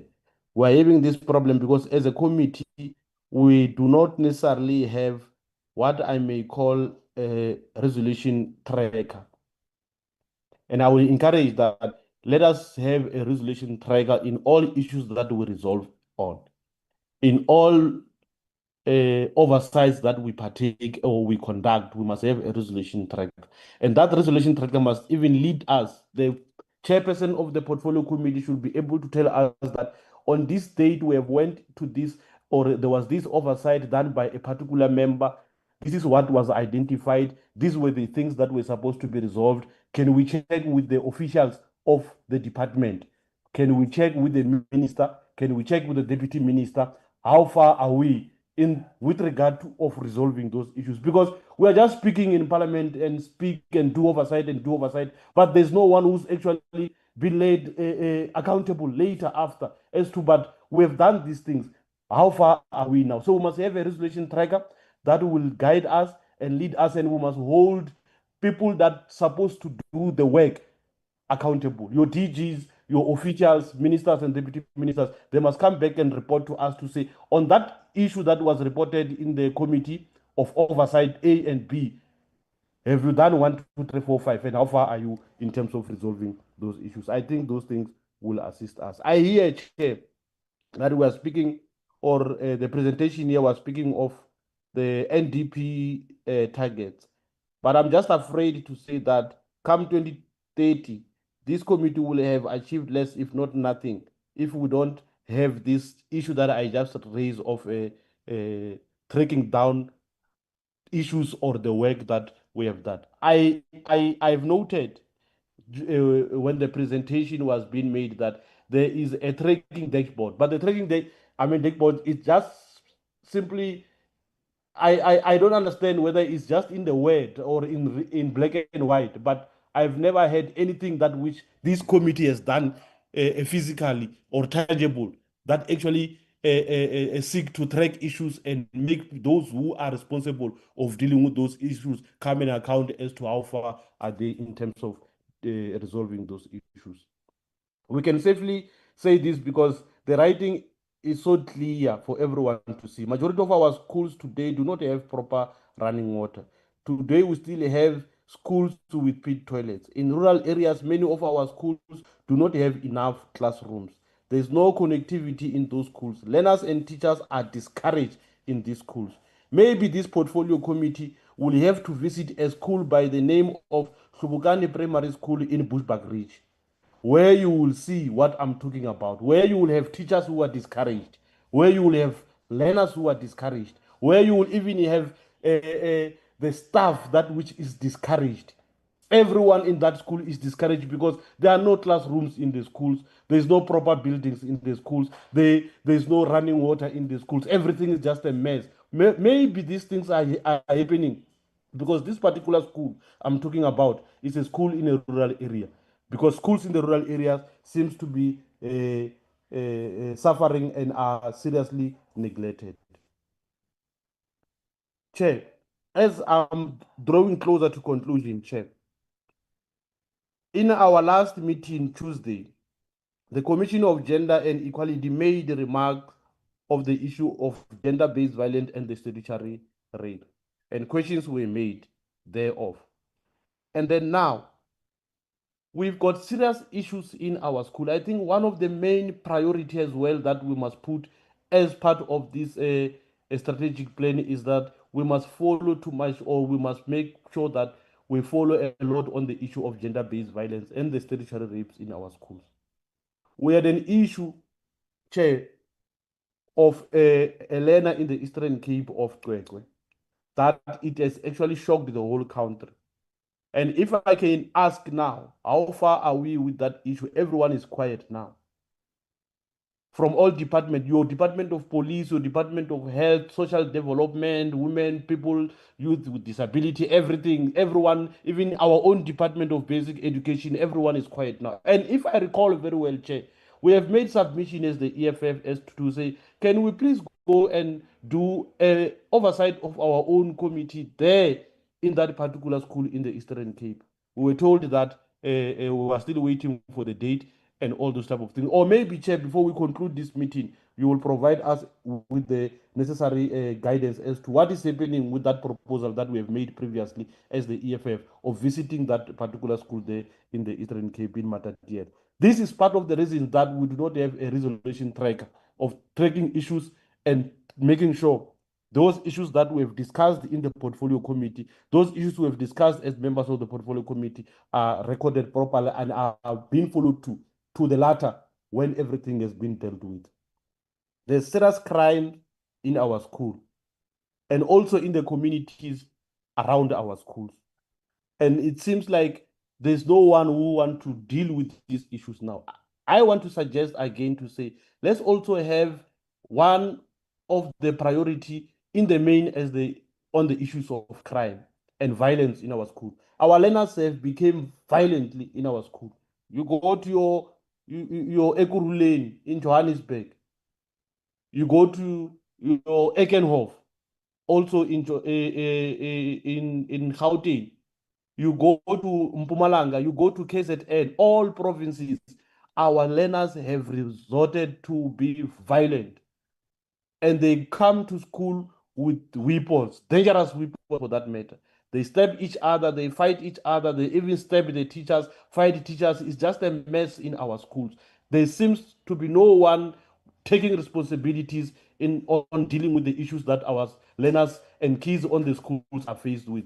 Drugs are everywhere in our schools, and no one is dealing with those issues, and no one is interested in. So this portfolio committee must be deliberate on the issues of crime, drugs, violence, that which is affecting our school. Infrastructure backlog, these ones, a lot of our my fellow colleagues, they've actually touched on it.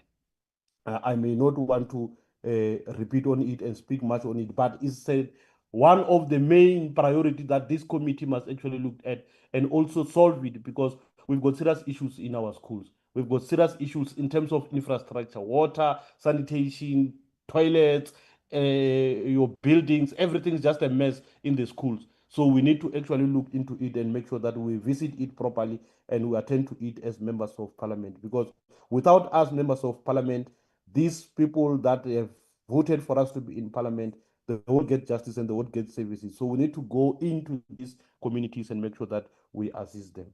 Chair, I'm going to put 6 questions in my conclusion. The first question to the officials and the people of the department who just gave us the presentation is that, how does the committee strategic plan align with the 7th Parliament strategic plan? That's the first question. The second question, how will the international benchmarking and study tour assist our oversight and uplifting our learners in the schools and the communities where they find themselves? How is this study tours and benchmarking going to be funded? I just want to understand the funding module and model, and also how is it budgeted? in that regard. What steps will be taken to address historical underspending of the education infrastructure grant? If maybe the officials can respond on that. What risk did the officials identify in implementing this plan or this strategic plan? What are the risks that you have identified, except what you have maybe you mentioned some here, those that which you have identified yourself to say this should be the risk that we have identified as the officials that may be or may come in between the implementation of the strategic plan of the portfolio committee. The last question, Chair. How does the department intend to eliminate the diversity of school system to ensure equal opportunities in our schools? Thank you very much, Chair.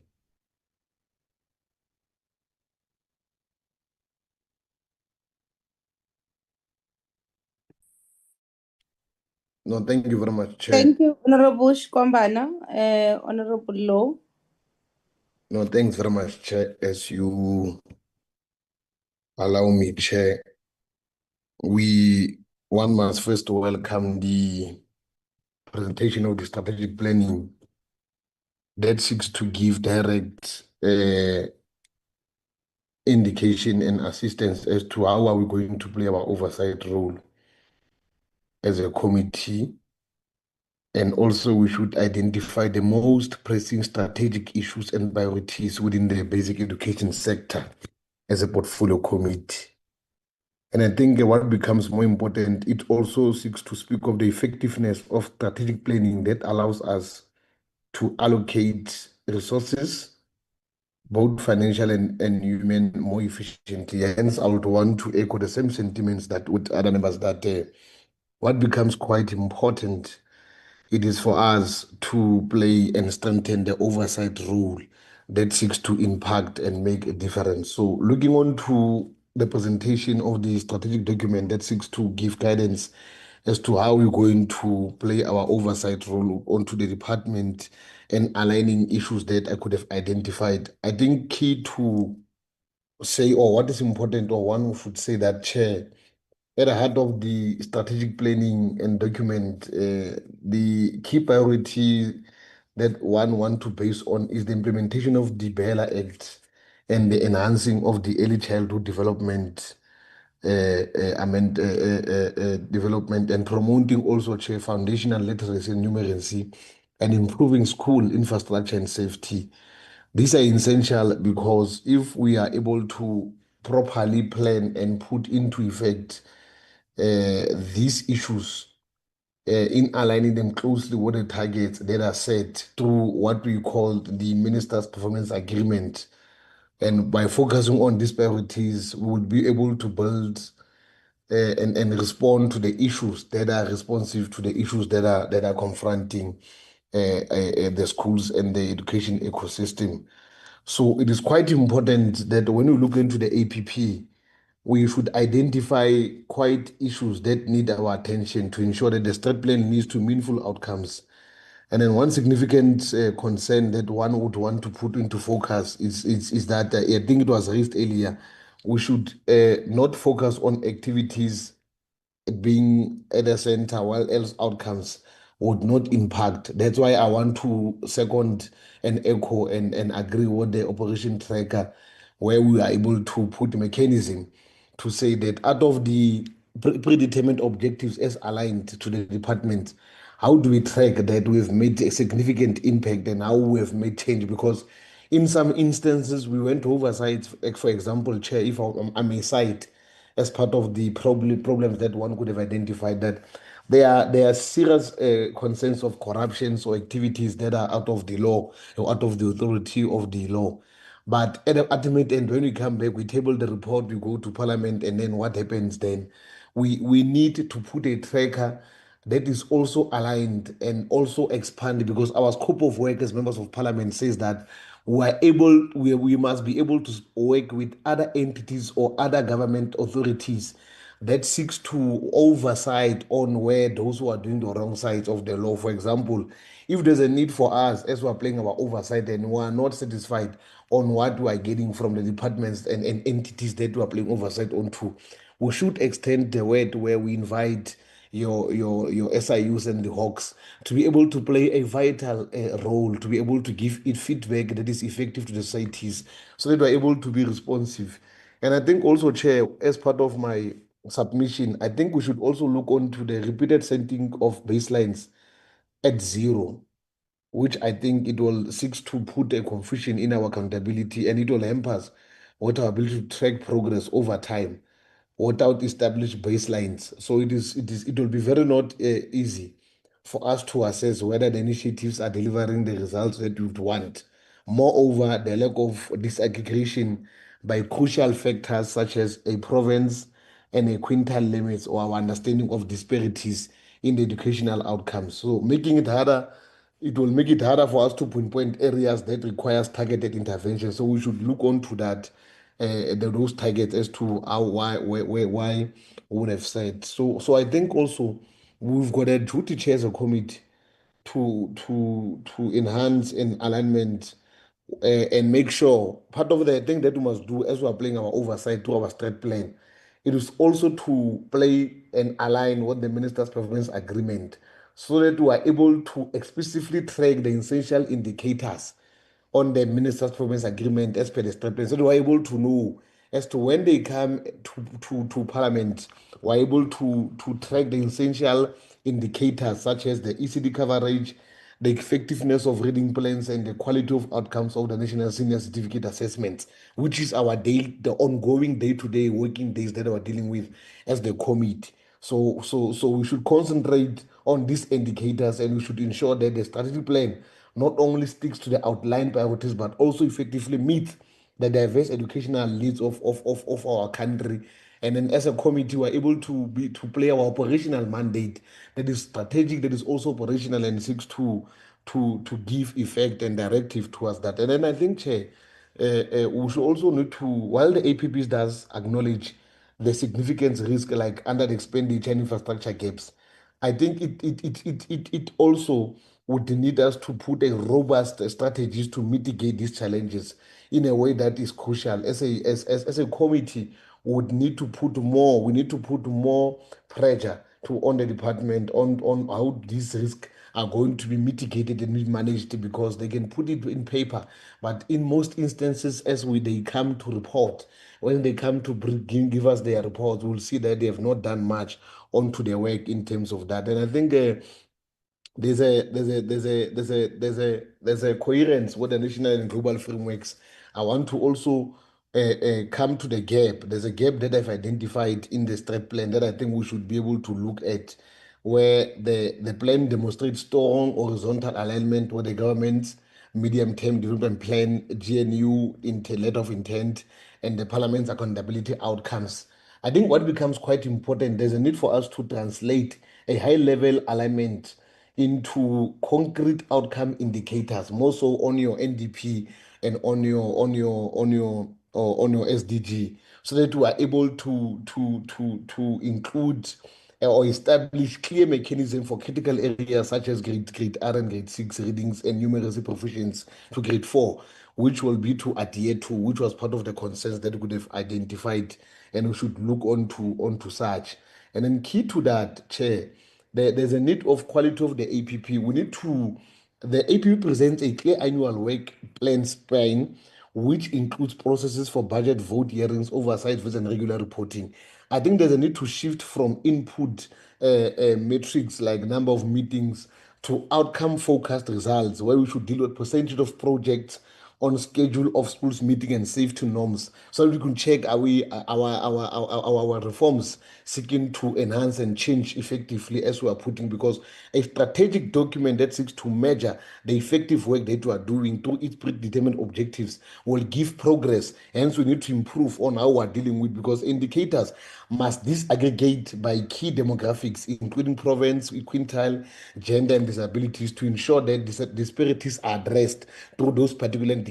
Those are the key national concern, which we're saying that we are transiting to want to transit from changing those that could have been there. So lastly, Chair, that is the real one out of all the lastly, Chair, which would want to put is that The budget must align with the AP priority areas, including the ECD infrastructure, lighting and safety.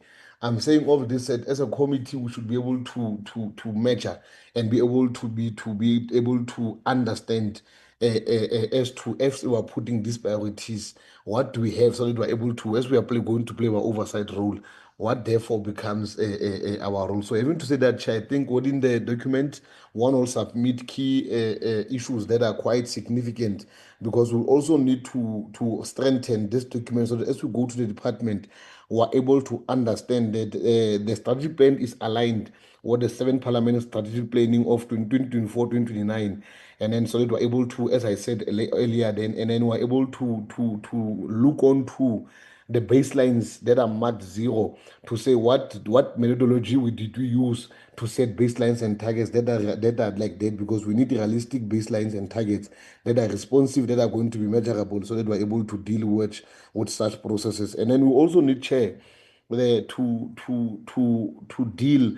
So how do we do engagement targets for the department, SAISA and Omalusi strategic plans and annual reports appear flat or repetitive across years? We need to look on to that also, so that we're able to understand how we're able to deal. And then the last point is that which risk did officials identify in implementing the plan limited to resources, capacity, and then how will the committee mitigate this risk so that we are able to assist, and then we are moving, and then we can be able to claim up and own up the document of the committee, so that we are able to enhance, so that as we move to play our oversight role to the department, we are aligned, we are coherent, and then we are coordinated, and then we've got that operation tracker that is going to be our mirror, and then there's going to be our way to measure the work that we are doing, and then we'll be able to give effect and impact and give feedback to our people that says that out of all these issues, this is what we are going to give feedback, because we are the only last lab, and we are the only last trusted institution, which is Parliament of the People, and South Africans now are escalating all their issues to us. So it is upon ourselves to be responsive and deal with issues adequately. Thanks, Chair. Thank you, Honorable Low. I see new 2 hands. These hands are new. I'm worried because we had a set of hands, but they just came in now.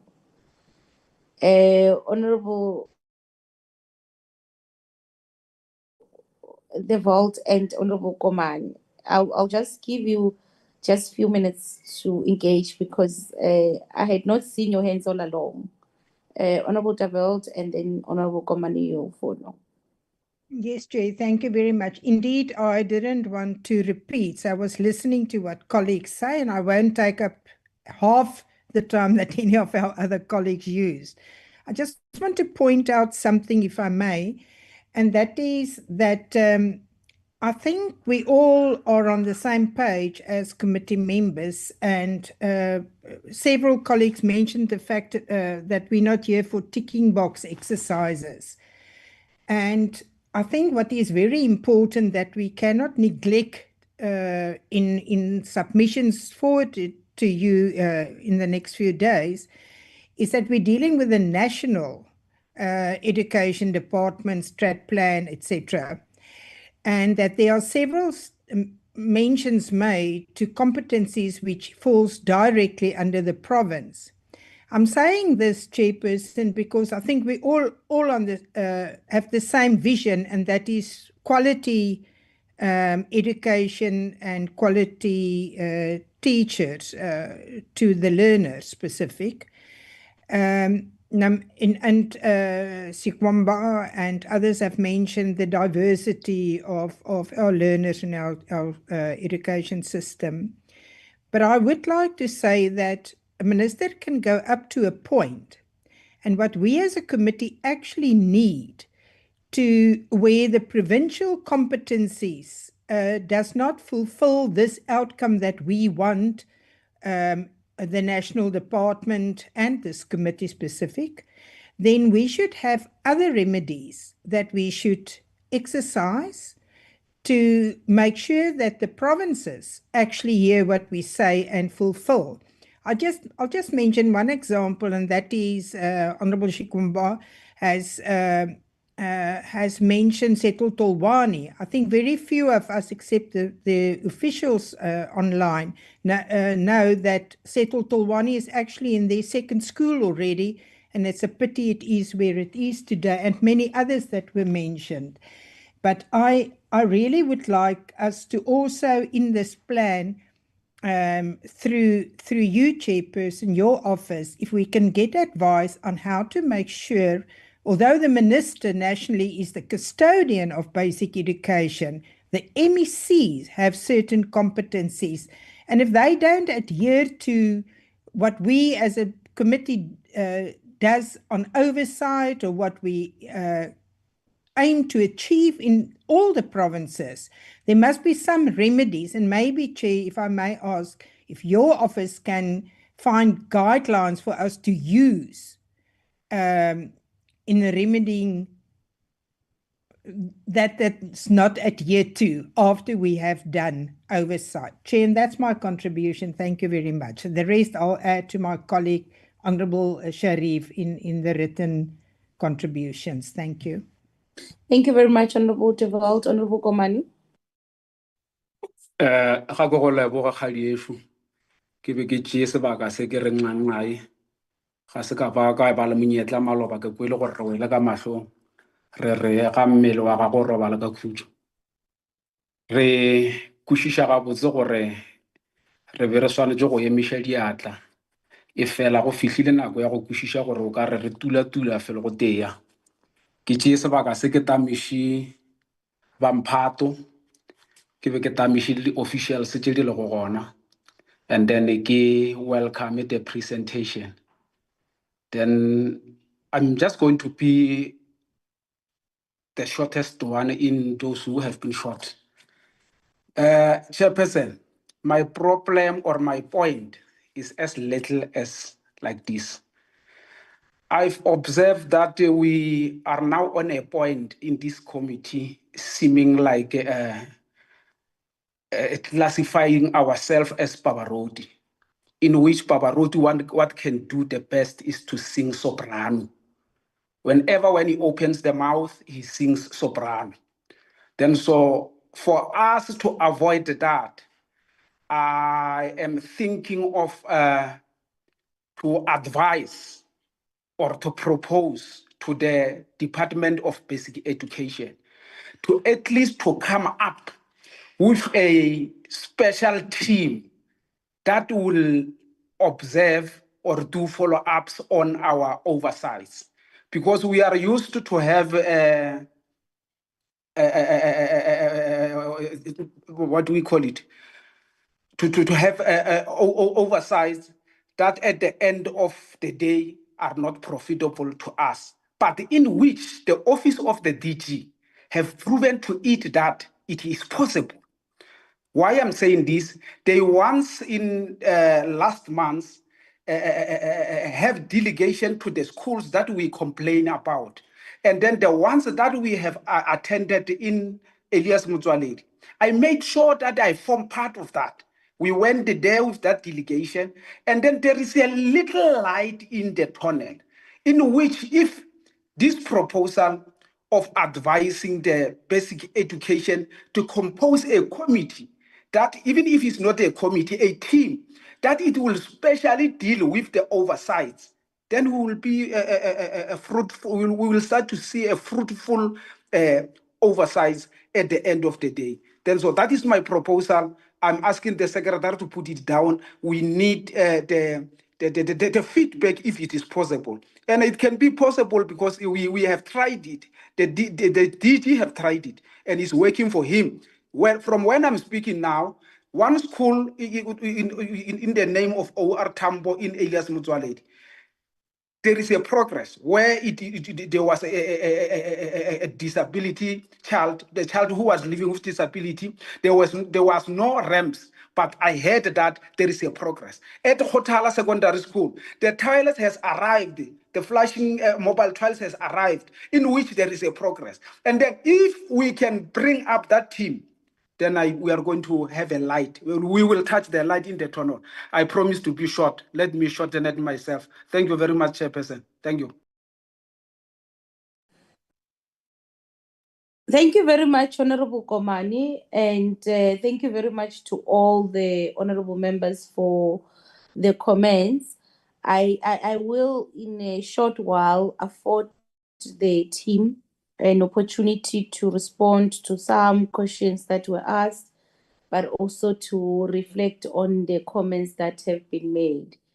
I just want to say, firstly, honorable members, in an overall, I with the support team on the possibility of us having a strategic workshop for 2 days. And we are discussing that because I said to them that we move beyond just rubber stamping the strategy, but we have a strategic workshop where we have 2 days, and then we allocate the first day to ourselves, and then the second day, or either way around, or the second day with all the entities that we play oversight over, or the other way around, we start with the entities and then it's ourselves, so that we've got adequate time the whole day to discuss about the work that we do, and we are going to try and work on that. I thought I should mention that because I think it's important based on this comments that are being made by honorable members of the committee. The second issue, honorable members, the reason why that strategic session is important, we must face reality and we must face facts. We've got 3 arms of the state, and we are one of the arms of the state.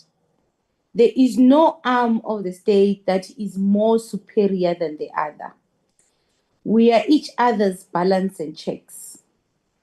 And as a result, where I'm seated, the powers that we are given as one arm of the state by the Constitution, for me, the powers are adequate. Where I believe we ought to have a very frank discussion, and that's why we must have that workshop, because we must actually come out as a committee to make a submission to the House Chairperson and to the Office of the Speaker as a committee on what we believe is the gaps in the model of oversight. So we're given powers by the Constitution to conduct oversight, to summon all other institutions, anyone before us to come and account. But the model we utilize has serious gaps. So I agree with members that, yes, we do oversight, and the oversight, remember, it's scheduled. So Honorable Shkombane would love to do oversight, would actually prefer to be on the ground than in the office or in Parliament, meeting with the department every week and receiving presentations. I don't think, for me, that is an effective form of oversight. But that is a model that is in existence. And we've got to interrogate this model. And I thought when we do have that workshop, we're going to reflect on the model that has been utilized ever since the dawn of democracy to provide oversight by this arm of the state. So the problem is not the powers or the mandate. The problem is a model that has been adopted over years that is utilized to provide or to do oversight. And for me, the model has gaps, and we need to interrogate that model. Number 2, the Constitution also gives us powers to hold the executive accountable. But what are those powers exactly? Are those powers defined? What exactly do we do, Honorable Law, in a situation where we've got a Sototolwane issue? The National Department cannot be absolved from the Sototolwane issue. They monitor.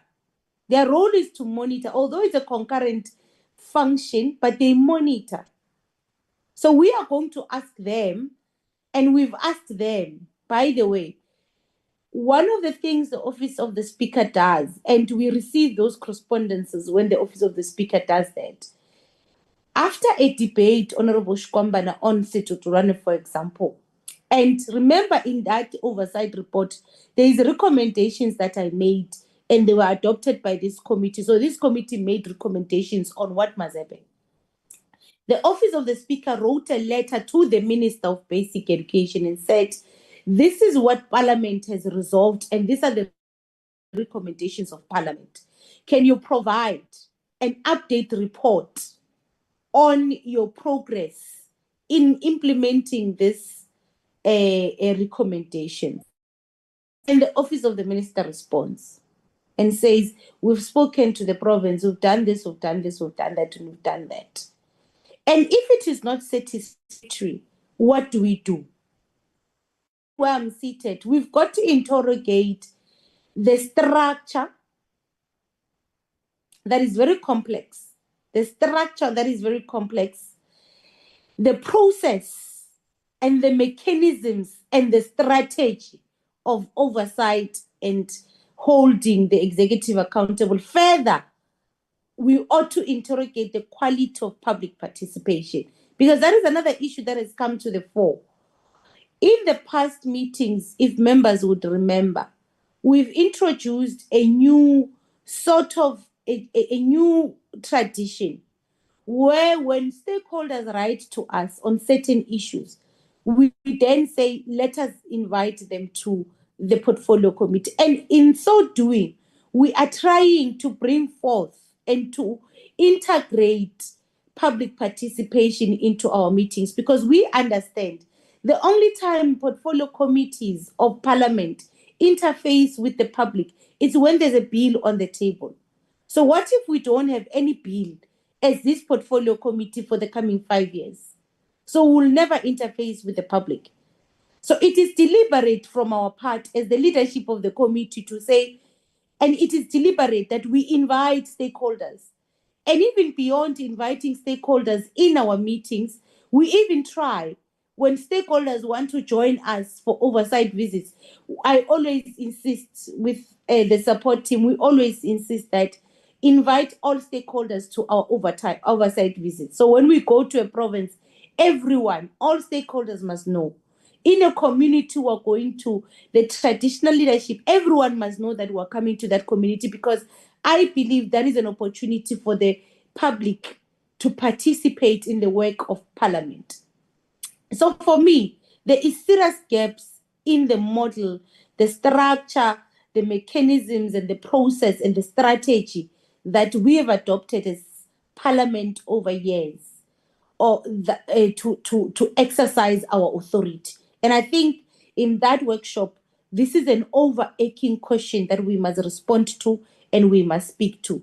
And I will really push that we have that workshop, so that I think it will be groundbreaking. We can't be a generation that comes into this Parliament and we can't say we've done something. We've done something. We've actually responded or defined something that was not clearly defined, even if we see it is not clearly defined. So I think we can do our part as a portfolio committee to write to the office of the House Chair and the office of the Speaker to say these are the gaps that we are seeing, and we are proposing that the relevant a committee of Parliament that deals with the model, the model of Parliament, please consider these views of ours as a portfolio committee. And I think that is going to assist a lot, because many of the things that members are raising, they are really, really, the bottleneck is the model that has already been and the tradition of doing things in Parliament. So you want to do oversight. For example, the issue of Eastern Cape, Honorable Shkwambani, the issue of the visit to Eastern Cape and the school that we were supposed to visit on the sexual assault, the sexual case, the rape case of Kwekwe. I reported in this meeting twice or three times that we made a request to the office of the House Chair, and we were told that there is no scheduled oversight, and there is a budget allocated. And I'm just surprised it's only Honorable Law that spoke to the budget, that members did not speak to the budget. It's very limited. And even how the budget is utilized, it's another issue. And I will speak to that in no time. So we were told that no, but there is no oversight that is scheduled for this term. We've got plenary, we're very busy, it was a budget process, there is no committee that is going to be allowed to go anywhere else. And we reported in this meeting, I reported twice, that the first time I said, we made an application to the House Chair, and that's what we do, we make applications, and we wait for approval. And the House Chair said, no, I still need to get counsel. And ultimately we got counsel that it's not possible for us to undertake the oversight visit because there was no oversight scheduled for the last term because we were busy with budget. Now, let's speak to the issues that members are raising. The dashboard. The dashboard is not even one of the models or one of the mandatory task of the committee. We established the dashboard as we entered office because I said to members of the support team, and I'm glad Mr. Mahada is here representing the Department of Basic Education. Thank you very much for being here. That we ought to be a responsive parliament. So it can't be that members of the public write to us as this portfolio committee and they raise all manner of issues. Some of them, of course, they are labor-related matters. Some of them do not necessarily require us. Some of them are very technical. But it can't be that there is no way, there is no means of us responding. We don't even acknowledge. We can't even acknowledge we've received your complaint. We don't even say anything afterwards. So we created and said, when we receive any letter, any complaint from members of the public, we then send it to the Department of Basic Education. We say, please send this to the relevant body that must respond or that is responsible. And when they respond, they must also copy us so that we see that they've responded. During this recess, we attempted, Mr. Brown, to have a meeting with all the relevant parties from all the provincial departments to discuss the dashboard. Unfortunately, then I had a bereavement, and the meeting was scheduled on the Thursday of the weekend where I had a bereavement. We had to postpone that meeting. But the purpose of that meeting was to say, and we had said to Mr. Brown, we are worried about the pace of the provincial education departments in responding to issues that are being brought to them from us. So, Honorable Komani, the National Department responds because they know they are coming to us every week and will make noise. But there are other issues that we sent to them that comes directly from members of the public, stakeholders, be it teachers, be it SGPs, be it there is SGP chairpersons who are alleging there is corruption in their schools, many other things. And then we then refer those letters to the relevant PED and we say respond to us. Some of them don't respond. So this meeting that we had to postpone was meant to say to them, and it was the second meeting we had, by the way. Mr. Mahara, if it was not the second, it was the third, because we've had 2 meetings, I think, already, discussing the dashboard. So we do track the dashboard. We monitor the dashboard. And in the last meeting with the department, we said, we are going to actually have serious problems because we want you to respond to issues within 7 working days. And I must say in this meeting, issues that affect or are related or are directly intended for the national department responds. There is never a time where the DG has not responded. I remember the latest one was of Mpumalanga, of exam results that are not released even today. The national department, the DG's office responded. So the DG's office respond. The problem is issues that relate to labor relation matters that have to do with PEDs, and PEDs still say, well, this is a matter that is at a district level and we are still relying on the district to respond. So that's where the issues have been. And that is why that meeting that had to be postponed, that was scheduled, was convened with all PEDs because we wanted to accept our view that they must respond. So the dashboard has been a mechanism or a tool created by us to try and respond to complaints that we receive every day.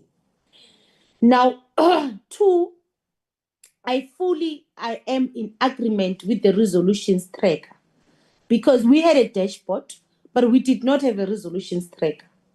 So we've got a lot of resolutions that we've taken, portfolio committee, but we don't have some form of a tool in place to track on recommendations we make, especially recommendations we make after an oversight visit or an interaction with the portfolio committee. And I'll make you an example. We have given the Department of Basic Education a task. Mr. Mahada, you must tell the DG and the minister. We gave them a task in the last meeting that we want them to conduct an audit in the Western Cape. We don't have as yet a clear response from the department on exactly when are they going to conduct that audit and when are they going to give us a response. So I agree with honorable members that part of our strategic plan or implementation plan of our strategic plan ought to include an establishment of a resolution tracker, and amongst our support staff component, we must assign one of the support staff to focus or to be responsible for the resolutions tracker. The other issue is members ought to understand we've got the schedule of oversight, and the schedule of oversight is problematic for me because we can only we've conducted only 2 or 3 oversight visits ever since we started as this administration. And I think we ought to look at, and that is why I was speaking to the budget, we've got to look at how the spending or the procurement policies of Parliament. And I'll tell you why. If you look at the budget and you look at our cost driver, it's actually the oversight visits. My predicament, and it's a question I've raised with, unfortunately I did not know who to raise it with, was that when we do conduct these oversight visits, the biggest cost driver is it's not even the hotel cost in other instances, it's the ground traveling cost. So for me, and that was a bit of a problem, why would the ground traveling cost be so expensive? A shuttle that is supposed to transport one member from Polokwane, for example, to Pretoria, and you look at an Uber, even if it's your last number, it will cost you around 3,000, and the ground traveling cost goes to about 10,000. So it is something that I've raised myself with our support team, but also they don't do the traveling arrangements. They don't require any service provider. And I've also raised it to say there's instances where I know myself that there was an instance where I would be traveling from Cape Town and to the airport in Cape Town. And then a service provider from Gauteng will be required, and they will come to Cape Town just to take me to the airport in Cape Town.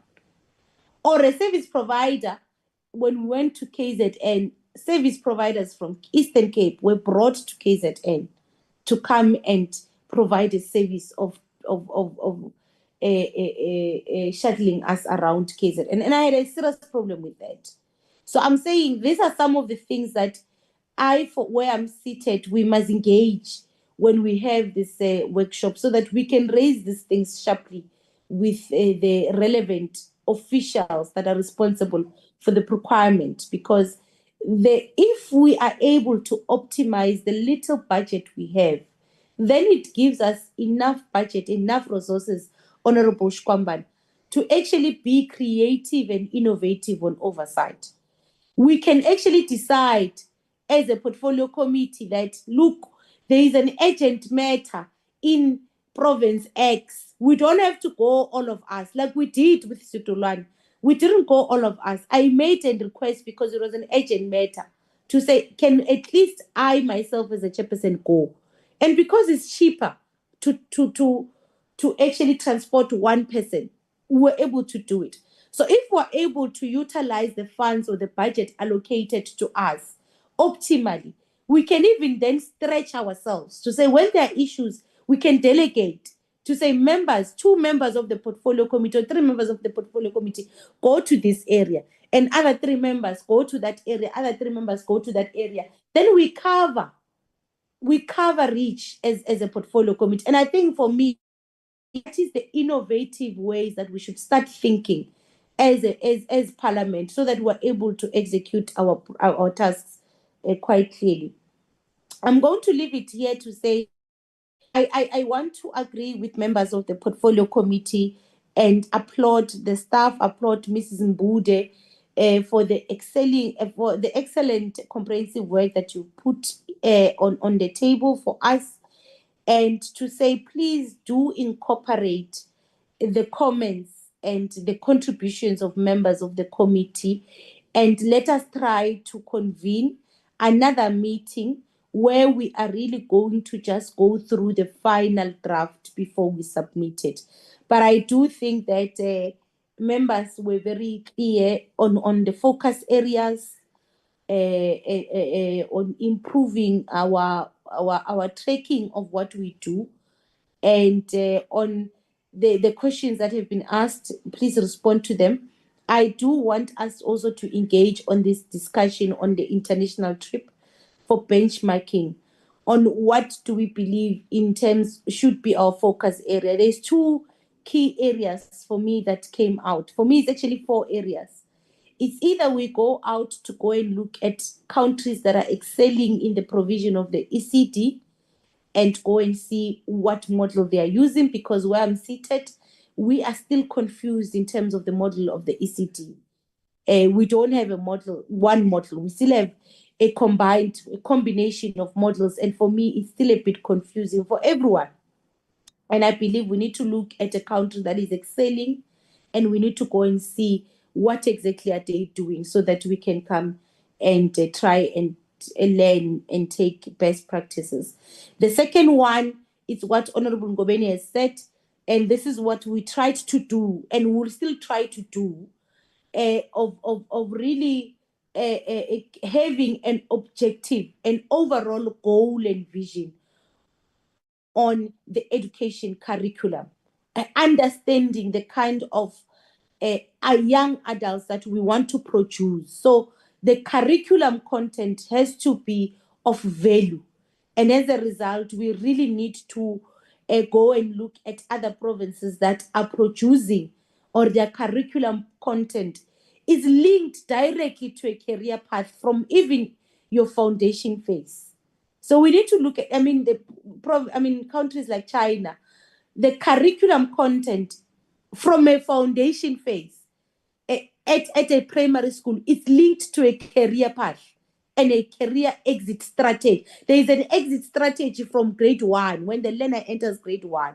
So that's something that we can look at. We can also try and go and look at how other countries have integrated technology into their education, into their schooling system, and how that has enhanced and how it has improved. Because, by the way, Honorable Mkhize, moving forward, we've got to understand how we can leverage on technology so that it can give us a relief on the infrastructural crisis that we have.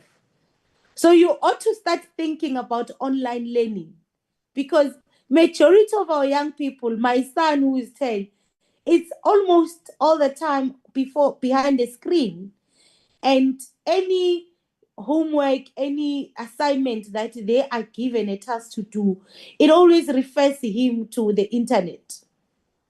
So the role of myself as a parent to use my knowledge that I learned 13 years in school, it's not there. Even the school itself says, no, you've got to go and look at this. You can find it on Google. Go look at this article. Go look at this story. And then he's able to do homework utilizing artificial intelligence.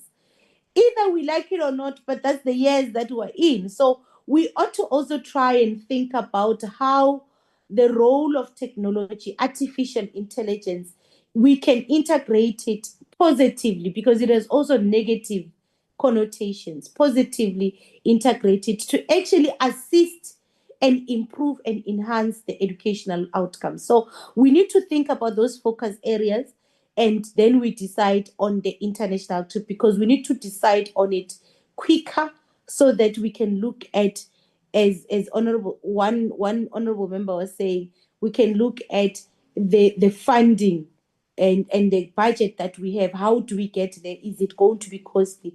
Is it going to require us to use the entire allocated budget? If it does, then it's not worth it. So I think that's something that we should do. But I do believe that you've done excellent work, and please incorporate. But I'll give you just a few minutes, Honorable Mbude and the entire team, to comment.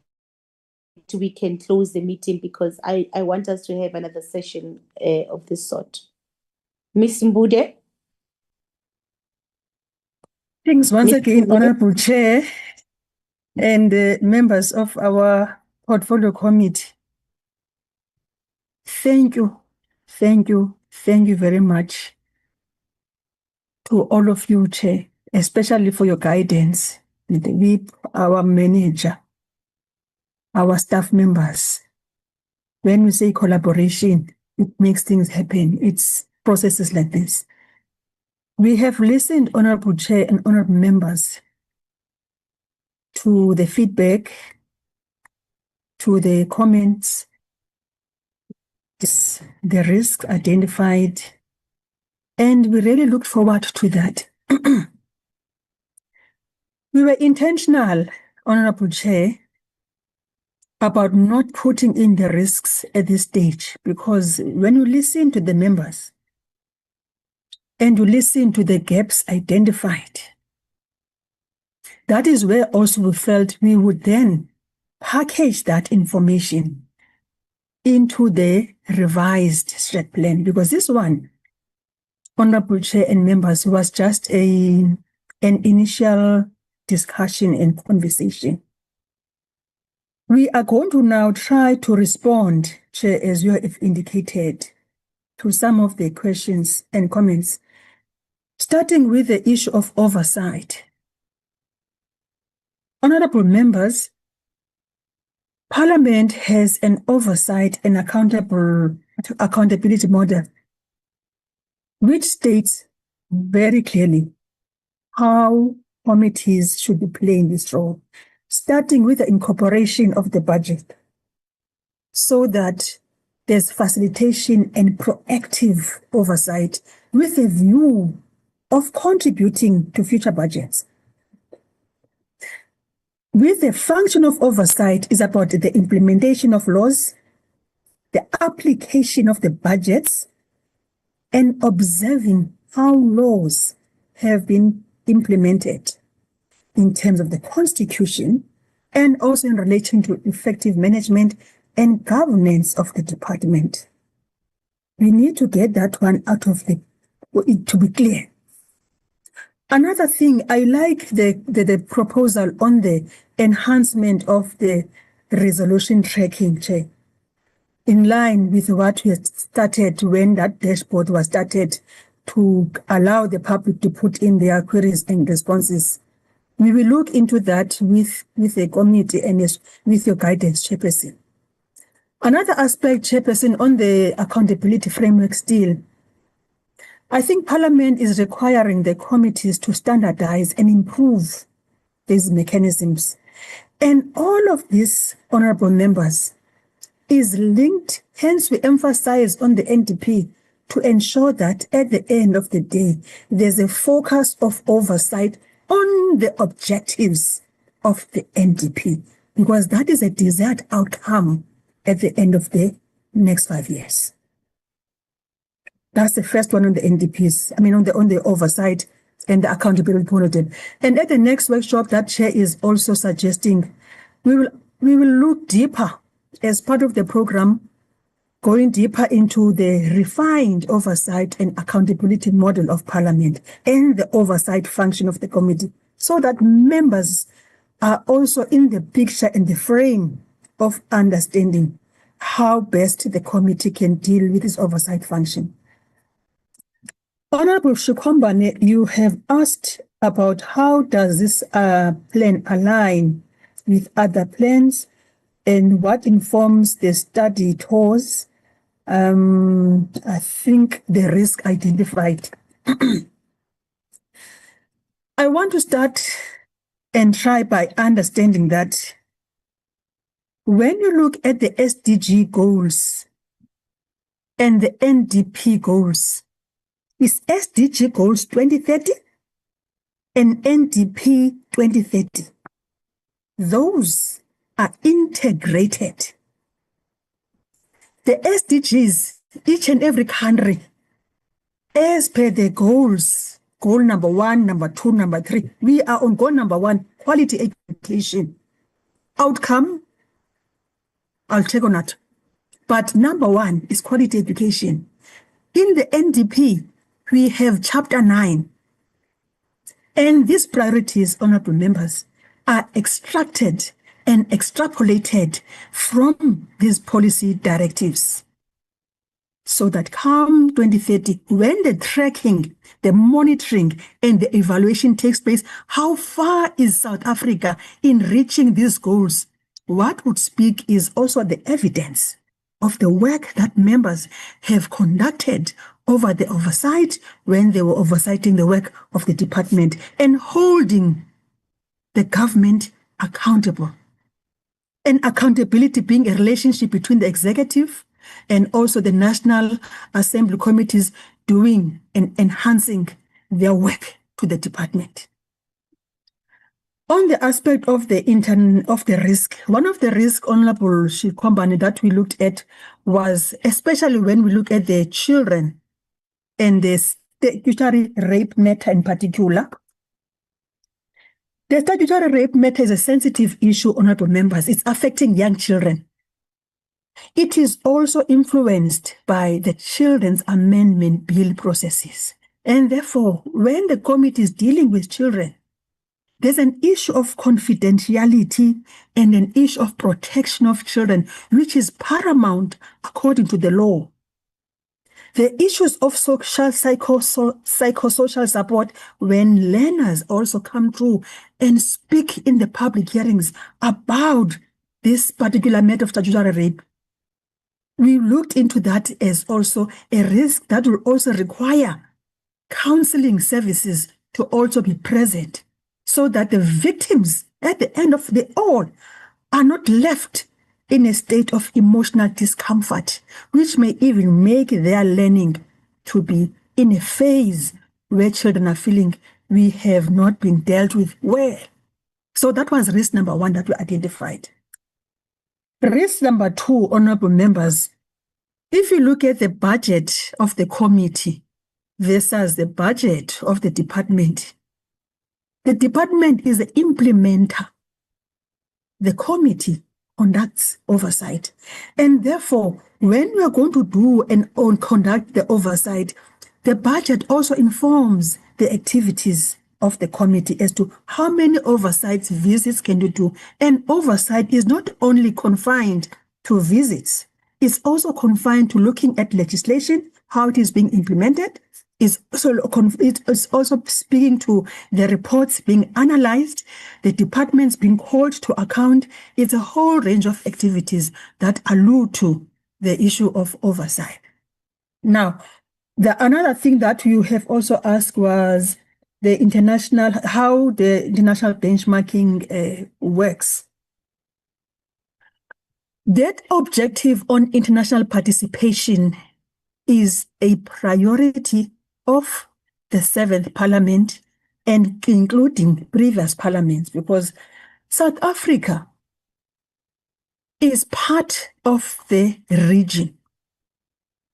South Africa is part of the continent of Africa. South Africa is part of the global world. And currently, South Africa is heading the G20. Now, when you look at a country to identify, there's a range that the committee can look at that For example, in the past sixth parliament, the committee identified Finland. As a staff, we looked at a range of research proposals where members were raising certain countries. And then we took those countries, research papers were conducted, members looked into those research papers, and then members then decided which country would suit the issue of legislation when it comes to ECD implementation. There was another issue of homeschooling. They wanted a country where they could benchmark how these countries look at homeschooling, how they implement ECD, their funding in terms of the provisioning, etc. When we landed in Finland, the committee could realize that in terms of this clause 37 of the Bella bill at the time on homeschooling, we are on par in the sense that every country across the world, there is some form of regulation when it comes to homeschooling. And when the committee came back, that was reported. In the similar vein with early childhood development, the committee had observed the way in which the ECD was being implemented. Not to say the committee would follow, as the department will follow Finland as it is, because resources may not necessarily be the same, but there are certain things that in terms of best practices could be adapted to suit the contextual realities of South Africa. The next point is the point on the shortage of teachers, which was raised by Honorable Skombane. We concurrently agree with you on that one. However,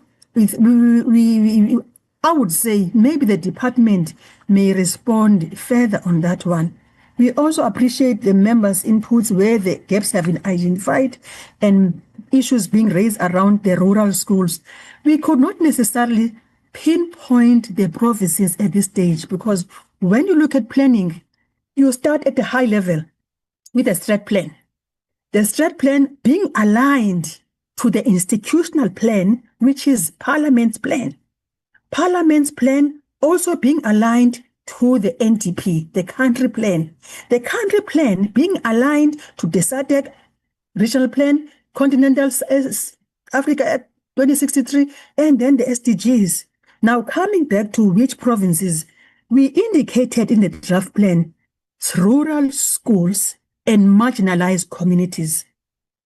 Out of this session, we would then look into the implementation plan. So far, we have the strat plan and the APP, but the implementation plan and our term plans would then specifically articulate which province, which school, also in collaboration with all critical stakeholders we are dealing and working with, so that this plan is owned by all for implementation and execution.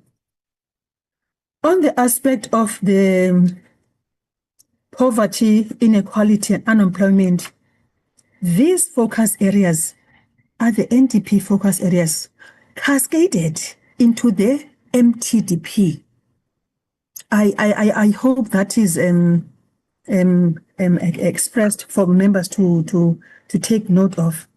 On the ECD aspect, if I remember very well, when the bill was being signed, the president said, for the past 11 years, this bill should have come through. It's been long that the children have been waiting for it. When the stressor is coming on the Bella Act being implemented, it says the children have been waiting for too long. It is now the time for implementation. Department, implement, committee, conduct oversight. And then it became a priority within SONA and also within the department, and for the committee to have that as a priority on the oversight priority plan of Parliament as well. So it is aligned.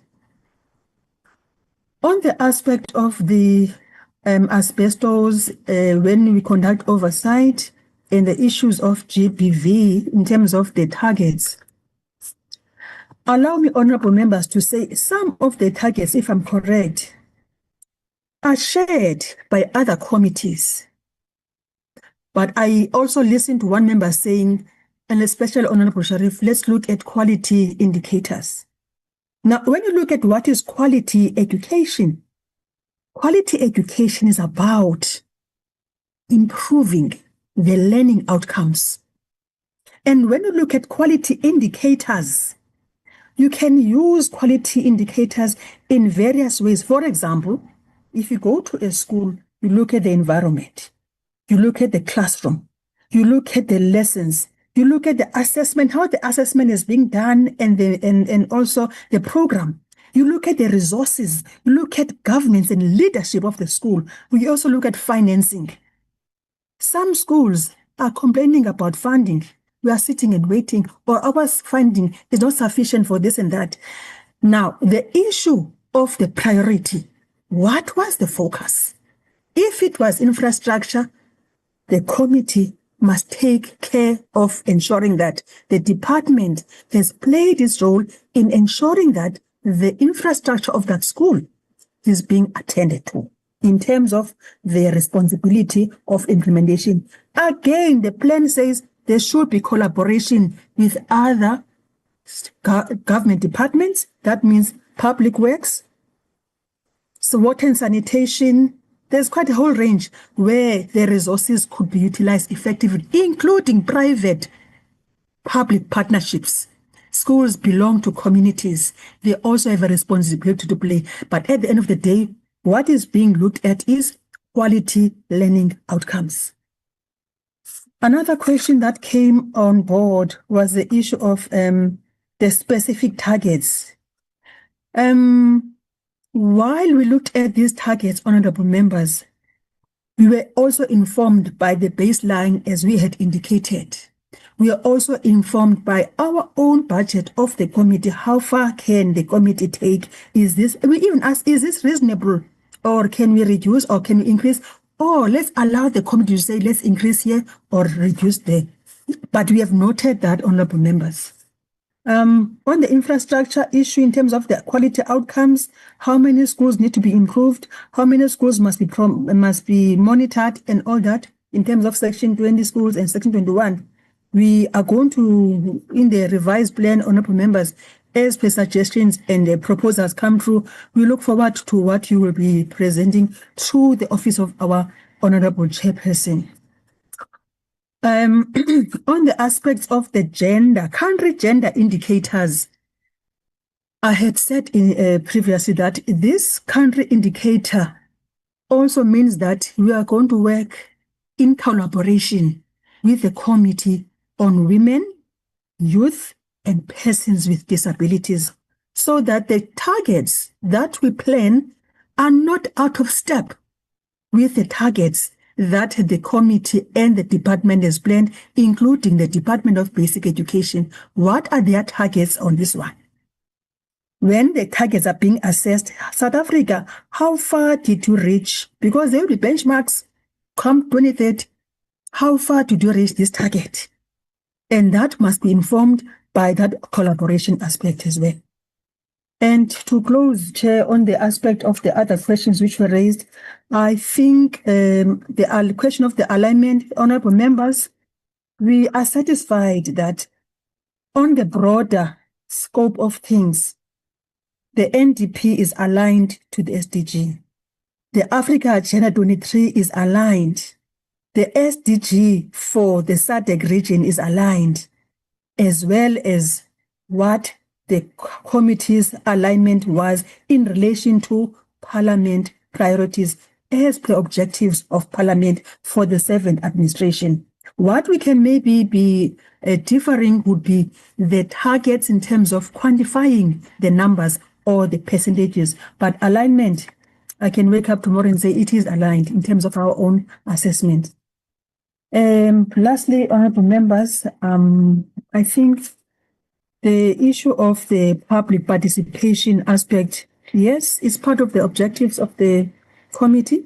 When the committee is looking at holding the government accountable and making laws, because members are lawmakers, there's a part of it that deals with now public involvement in any aspect of that.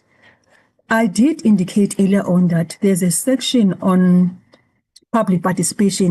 And when we look at the aspect of collaborating, we collaborate. We sit, we go into meetings with them so that by the time we go to public hearings or when the submissions are also coming through, we have also tapped into resources within Parliament that would assist a particular public participation program. Let me make an example of the Bella. The public PCS, which is called PCS, worked on the media info alerts that went out, media statements, the radio, etc. There was quite a range. So each and every unit and structure in Parliament has a way of giving input to a process. Hence, the word collaboration is key when we conduct these programs.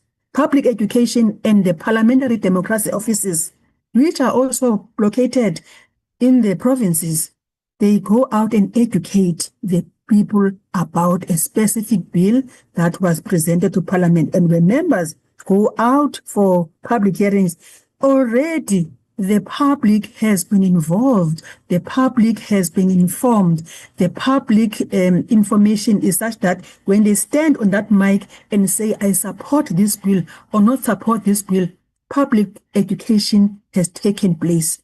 One of the risks, honorable members, is such that when it comes to resources, it needs that the section per se would need to augment the resources of ensuring that more on deck, more hands on deck.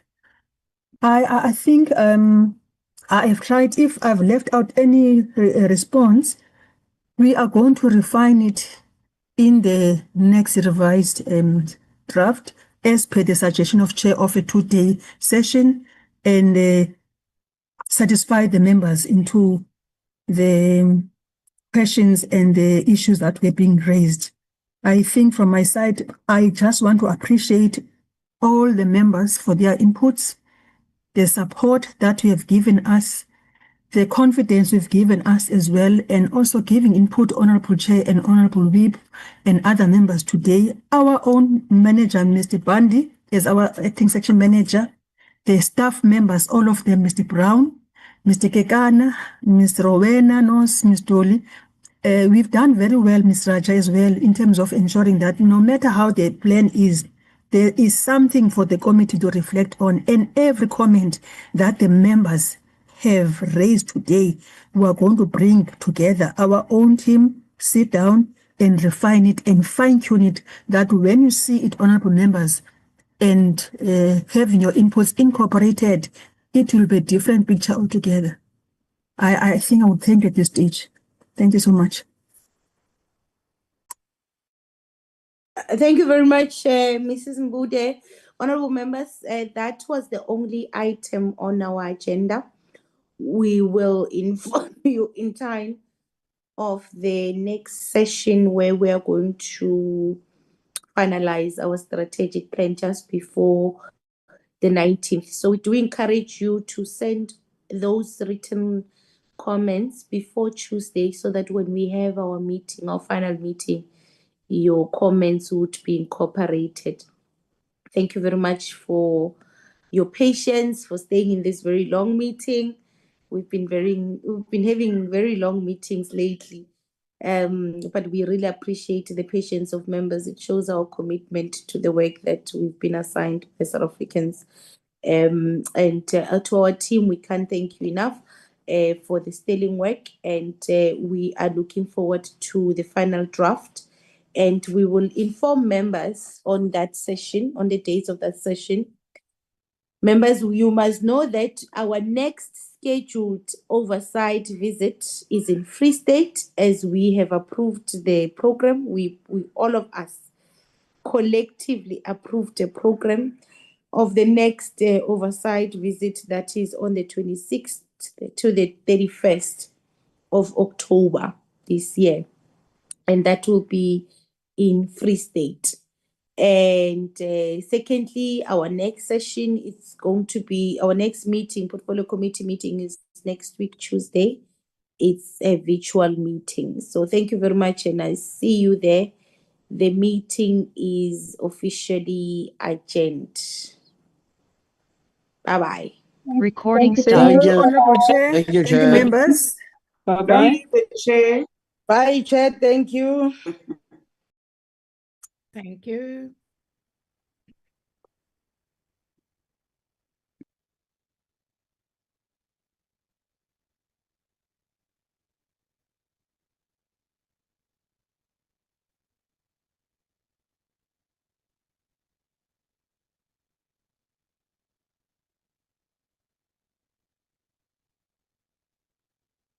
Thank you, Sis Posh. Thank you very much. Well done. Mr. B, teamwork, collaboration. We keep in touch with Honorable Low, Chair, Honorable Kize, Rowena, who else? Andile. Thanks, guys. We're still here. We still had more time for you guys. Thank you so much. I'm not the SOP. Thank you, guys. Have a good evening. I'm gonna log off. Thank you.